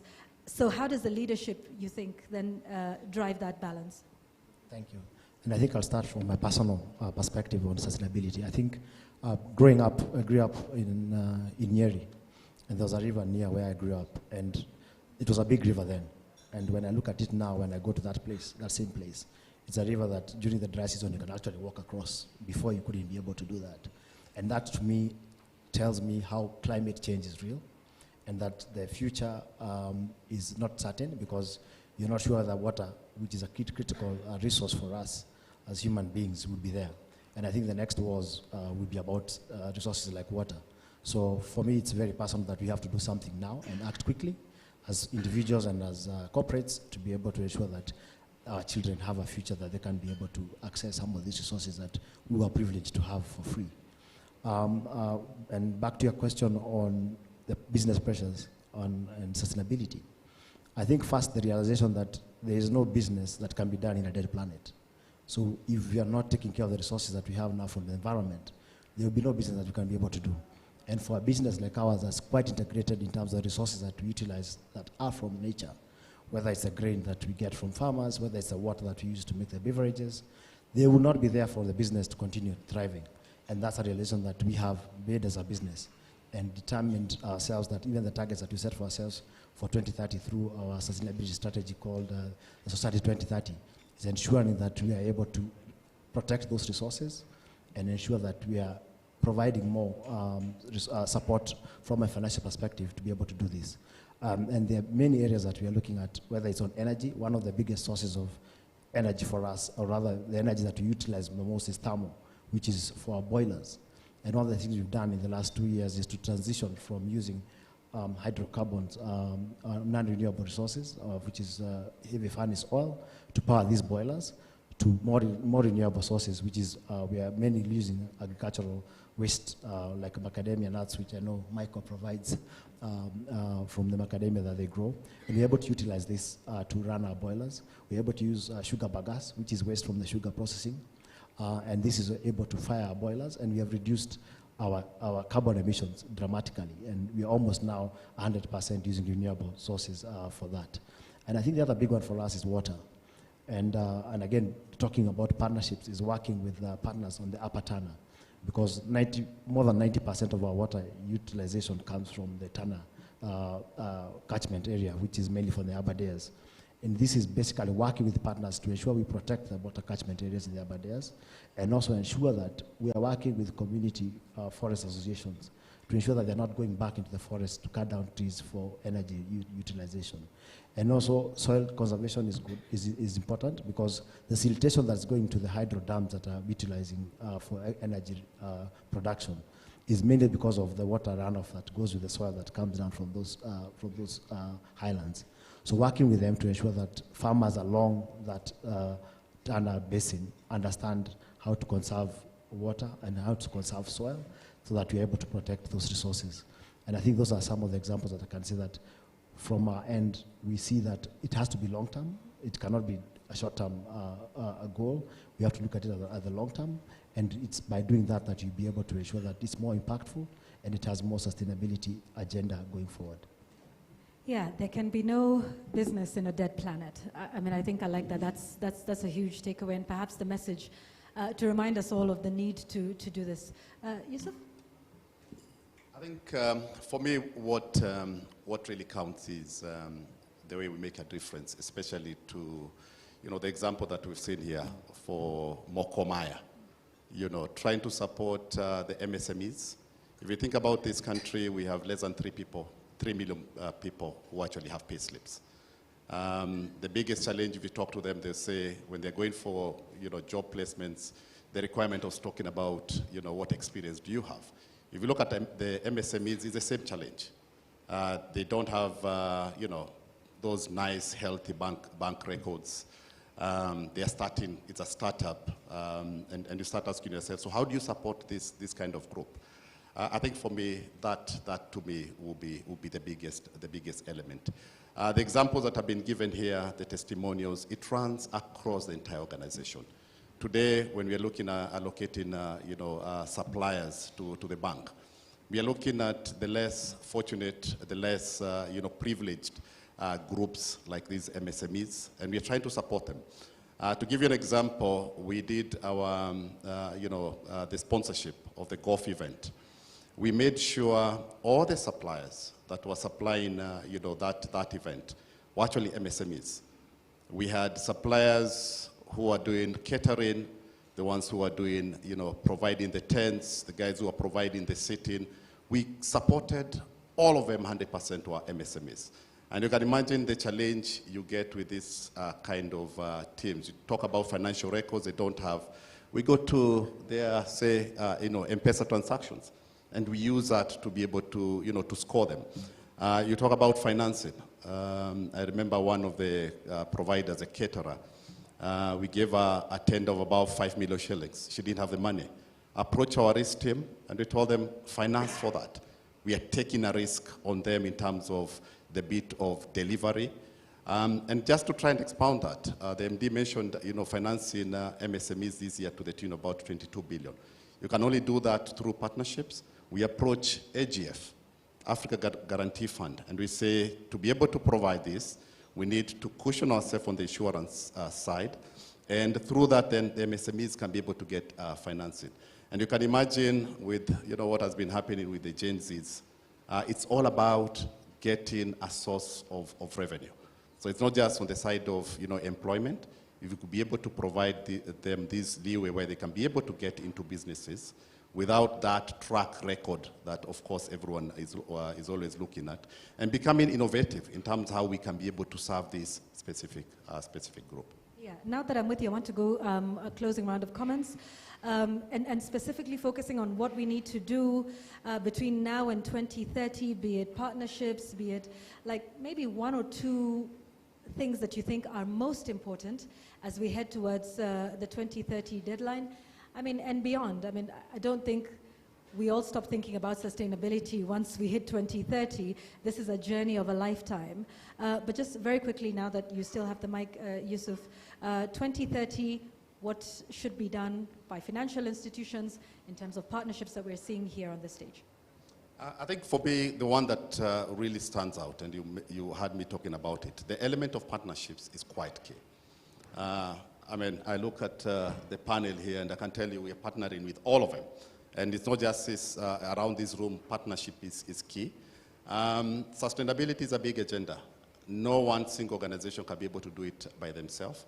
So the element of partnership must definitely come through. Partnership on the side of funding to be able to do this. Partnership on the side of execution. The examples that Peter mentioned, and I know we've done that also with Dilip. Planting trees. You can't plant, 15 billion trees. That's what the government is looking at. Ourselves, 10 million without partnership. So coming together, seeing how you can be able to execute on that, collectively, to me would be key. The other element for me would be innovation, making sure that whatever we are doing is being done through, brighter ways, faster, easier means to do it. And using again the same example for planting trees, you saw what Safaricom did. You're planting trees. The element of planting is not key. Growing trees is what is key. And to be able to grow trees, you plant the trees, and through technology, we're always using Google Maps for direction, but you can imagine if you're able to establish the coordinates of where you're planting the trees, and at the comfort of your office or you're at home, you can be able to see what is happening to the tree you planted maybe 6 months ago. Also that becomes key as well. I mean, the partnership is clear. You clearly understand how Safaricom is doing their tree planting, or should we say tree growing. So that's important. Eric, what does this mean for you? Because it's talked about financing and execution as well. Yeah, so I think there's a big piece to what is talked about partnerships. So I think there's a bit of work that we need to do, first of all, from a data perspective. I think we don't have enough data on the impact that private sector, for example, is having on sustainability and climate change, for example. So I think there's a big piece on that. That helps us to be able to know where we're moving to. I think there's a bit of technology as well. I think there's a lot of innovation out there that we can be able to adopt and utilize to be able to ensure that we are operating sustainably. And then I think there's an area of research in terms of what else is out there, because I think even as we sit in our own space in manufacturing, for example, in our business, there are areas that we don't understand, and I think it's research institutions, academic institutions that are doing a bit of work in this space, how can they share those learnings? And there's a bit of also learning from each other and challenging each other. And I think a forum like this, and congratulations to Absa for launching the second sustainability report, we are able to see the good work they're doing and challenge ourselves and say, why aren't we thinking about that ourselves? And that's an opportunity, I think, within our corporate space and through the UN Global Compact, we can share those learnings and see how do we advance this. And I think it's a journey of doing better every year, as opposed to saying that we are going to be perfect. Thank you. Yes, absolutely. You know, you cannot track what you can't measure, so the data continues to be important. Daisy? I will say growing technical expertise as well for the stakeholders in the financial institutions. So this entails also just understanding the trends that are in the market, understanding the sectors, and also just getting to know how we can be able to create more innovative products. And even the innovative products that we have, we can also ensure that we effectively report on the impact that these innovative products have had on our environment. And this one also will give the funders more comfort to be able to fund, to be able to give more financing for these projects. So, yeah. Thank you, Daisy. Dilip, I don't know if you've got much more to add, because Yusuf really talked about the work that you're doing at Safaricom quite eloquently. Do you want to add? So I think, and the biggest challenge which was found, and Martin probably knows more than me, is the financing. I think I'm repeating this again because that's the reason why the CFO Coalition for SDGs came in. And it was just not because the people who came in there are the people who are actually the decision maker in the way allocation of funds, because the metrics, how do you measure, because these are very difficult to really look at the return. If you put a business case to this kind of initiatives, it's very difficult. So I think I want to use this opportunity to talk about that. I'm part of that, and I think I will also urge all of you to see there is a huge opportunity to unpack that area. It's really, if we are not part of that, I see that there are at least 3 CFOs in this panel who have. So I think this is an opportunity for us to talk about that and make sure that that the fund is available, yeah.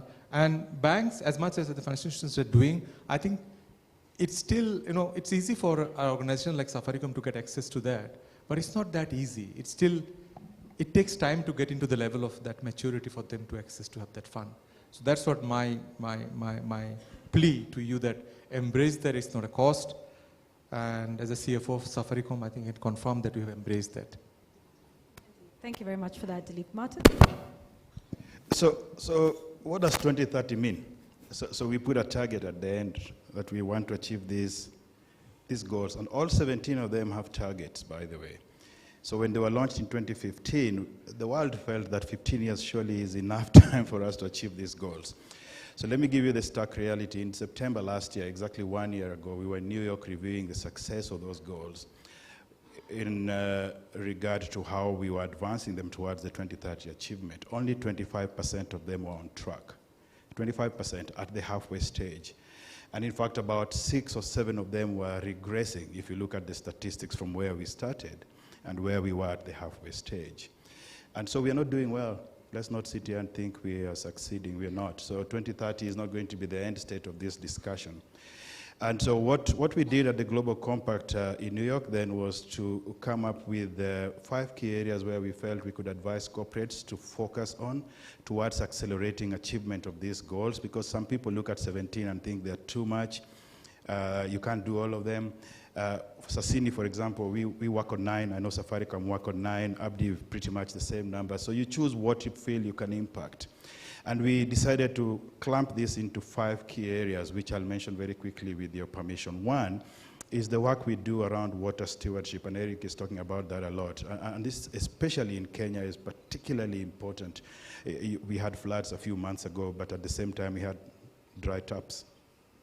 So only in Kenya is that possible. It is raining outside so hard that you can't drive, but there's no water in your tap. So we are not managing our water resources properly. So there's work to be done there. There are several initiatives, if you talk to Judy's organization, that you can then pick as a corporate or as an SME to then drive. Number two is the aspect of gender equality. Some of us have moved from equality to equity, and there's a big difference there. But just look at our panel here. And Abdi, this is a challenge to you. You know, we need more voices and more faces of females in everything we do. I mean, the world is 50-50. Why do we have a 80-20 split, you know, in things like this? And that's not criticism, it's just an observation. But work that is being done around advancing women's rights and women voices in the corporate space is really critical. Number three is the issue of living wage. How do we pay the people who work for us? So Kenya is still stuck on minimum wage. You know, who lives on minimum wage? Is it important that you have a figure that everybody tries to pay to? Is that enough for anybody to live on? And so the world is moving away from minimum wage to living wage. Sasini, for example, we've initiated that work in our tea business where we really don't pay attention to what the minimum wage is or the government set standard. We want to pay enough for somebody to live decently as a family unit. The fourth area, which is big and a lot of you would know about, is climate action. The work you do with the changing climate, and that's really self-explanatory. But the last part, the fifth one, is the most important one in my view, is partnerships for financing. And that's what all these gentlemen and ladies are talking about here, is you can't do this alone. And some of these initiatives do need money. A lot of them do need big money. But there are also initiatives that don't need money. I think a lot of organizations are sort of like lacking behind thinking that I need funds to do these initiatives. You don't. You don't need funds to shut down your lights when you're going home. You don't need a bank loan to not leave the taps running. You don't need a bank loan to have, you know, green initiatives in your organization. And yes, you do need a bank loan to put up a big solar power generating station. But some of them we can do without money. But if you partner, you achieve two things. First of all, you grow the initiative, you grow the idea of sustainability, but more importantly, you create impact in the work that you do. So you affect more people by partnering. And that's why we are so comfortable working with organizations that we work with to achieve that. Thank you. Thank you. I would like to say very hearty gratitude to all of you for being here and making the time, and also congratulations to the work that you continue to do together. Ladies and gentlemen, let's please give a warm round of applause to our panel. Congratulations on the work you're doing, personal leadership, as well as leadership of your organizations, for the sobering reality that we're not where we said we would be, and there's much more that needs to be done. Ladies and gentlemen, you may please take your seats. Let's give them another warm round of applause.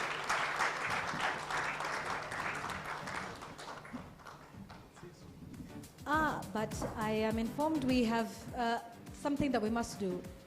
We must gift you. I mean, this is African, no? You've come to this event, you've taken the time, and I think, again, Nyandia?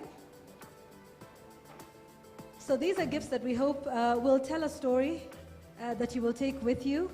Once again, Nyandia from Mokomaya and some of the work that she's doing. You can please get on stage, and I think we can call each one up to, or you can, yes, we can actually have those given to you at your seats, at your tables. Please take this home with you, a reminder of what is possible, a reminder of what women in enterprise are doing and of what SMEs are doing. All of the work that you're talking about, the partnerships, this is the manifestation of it. So please accept this from Nyandia from Mokomaya.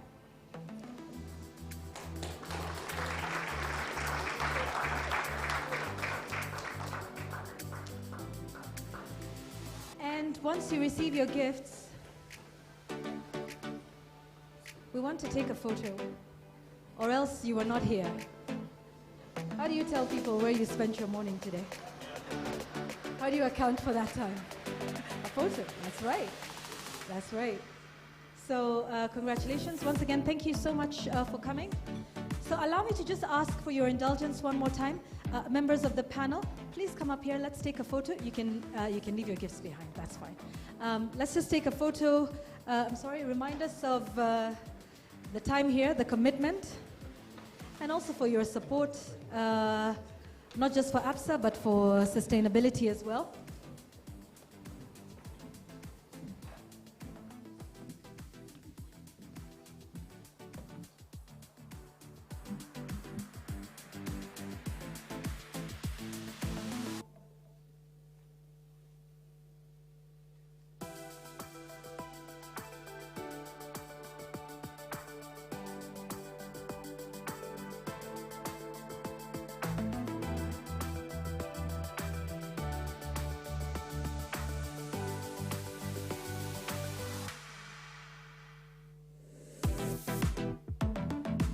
Thank you, ladies and gentlemen, for that. Please, tuwashukuru sana na makofi. Thank you very much for that.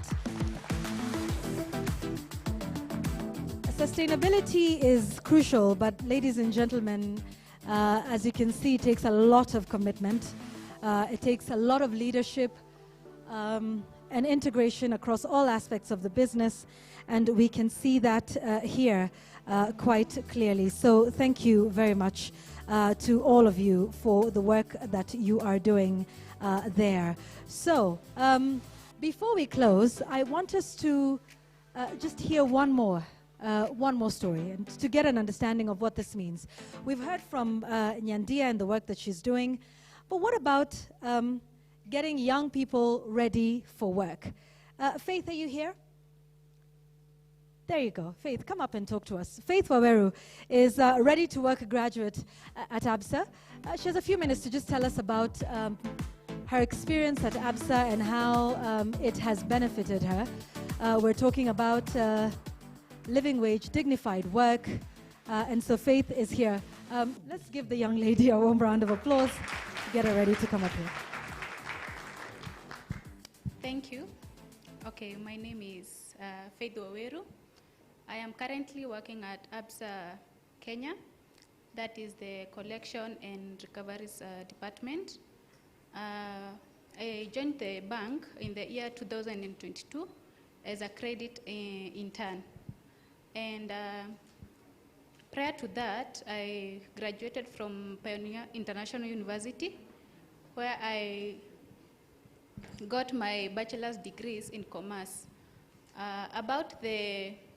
I was part of the beneficiary, the Absa beneficiary program, whereby I benefited from the two programs. And the first program was the scholarship program, whereby Absa catered for my tuition for the 4 years in campus. It also catered for my upkeep and also gave me a laptop, which made the 4 years in campus to be smooth for me. The second program that I benefited from was the Absa Ready to Work. This is a program that targets youths between 18 to 35 years and equips them with soft skills such as people skills, money skills, work skills, and also entrepreneurs skills. Okay, from the Absa Ready to Work program, with the soft skills that I went through, I was able to transition from the school life to the workplace. And also, I'd love to encourage young people out there. This Absa Ready to Work, it's there for everyone. It's readily available. You can get it from your Play Store, and you can go through the 4 modules, and by the end of each module, you are able to get a certificate. And also, I'd like to thank Antonina and also Absa Bank for being there for me and also supporting me through my campus and also where I am today. I am a testimony that this works for everyone. Thank you.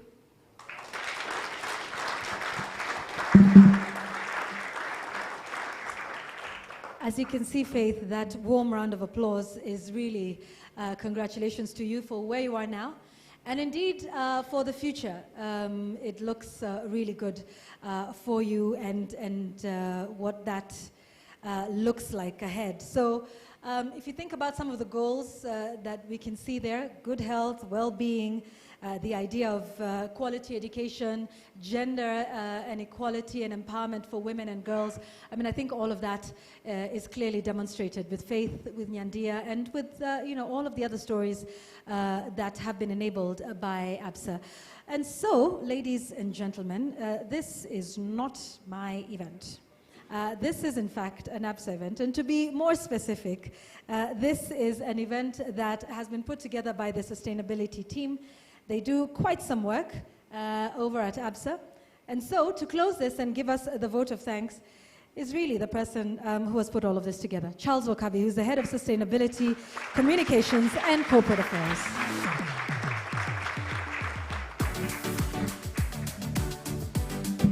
Thank you, Yvonne. Good morning once again.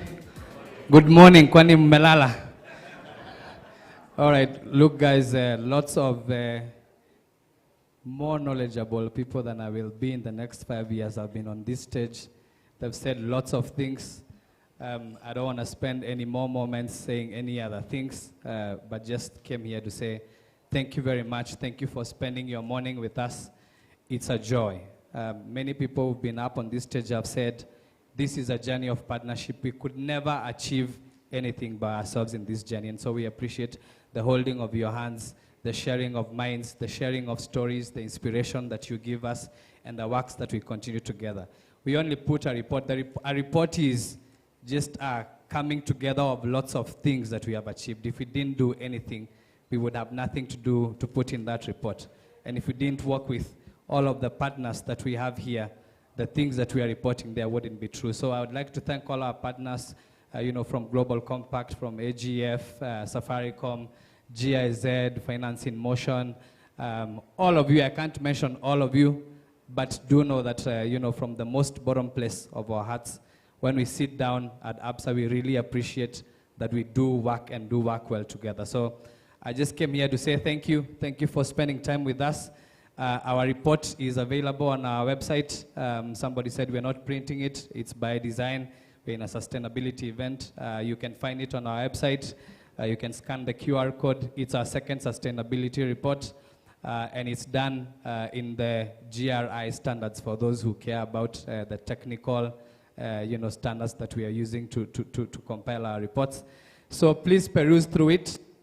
We believe in continuous improvement. There are things that you might see there that you might think, maybe Absa could do this better, maybe the industry could do this better. We spend a lot of time with KBA, with other industry heads in the sector, just understanding how better we can, how better we can get as an industry. And so share any of that feedback with us now, today, through all our channels that are open for us. And once again, asanteni sana. Thank you, Yvonne, for being a wonderful MC. Thank you to thank you to all the speakers. Thank you to all the panelists. Thank you to the wonderful team that works behind the scenes. She said I did this. I didn't. There is a team of many people, many individuals that worked behind the scenes, from the tech guys to the sound guys to the audio visual guys. Everybody that has played a role in this, asanteni, asanteni, sana, sana, sana. I'd like to end by thanking the team that I have a privilege of leading, and I think I see them in the room. If you can stand up. This team has worked, day and night to just make this happen. That's Fred Adungo. Fred Adungo, is a person who is in charge of our governance and reporting, and so this is a key success point for him. Behind there is Rufus. Rufus is a sustainable finance manager, doing a good job. Leah Gathi works closely with Rufus. Antonina there does our citizenship. And Sharon there is also in the reporting and governance team. And I've got another team in corporate relations that have also done a fantastic job in putting this together and taking these stories from here and taking them out there. Stories are not useful if you're just told in a small room. And so we appreciate all the input from the corporate affairs team, from the marketing team at Absa, from every staff member at Absa who, in one way or the other, you go out and do something that makes us just that better institution out in the community. Thanks very much. Have a good day. I wish you a sustainable year ahead and see you next year. Thank you.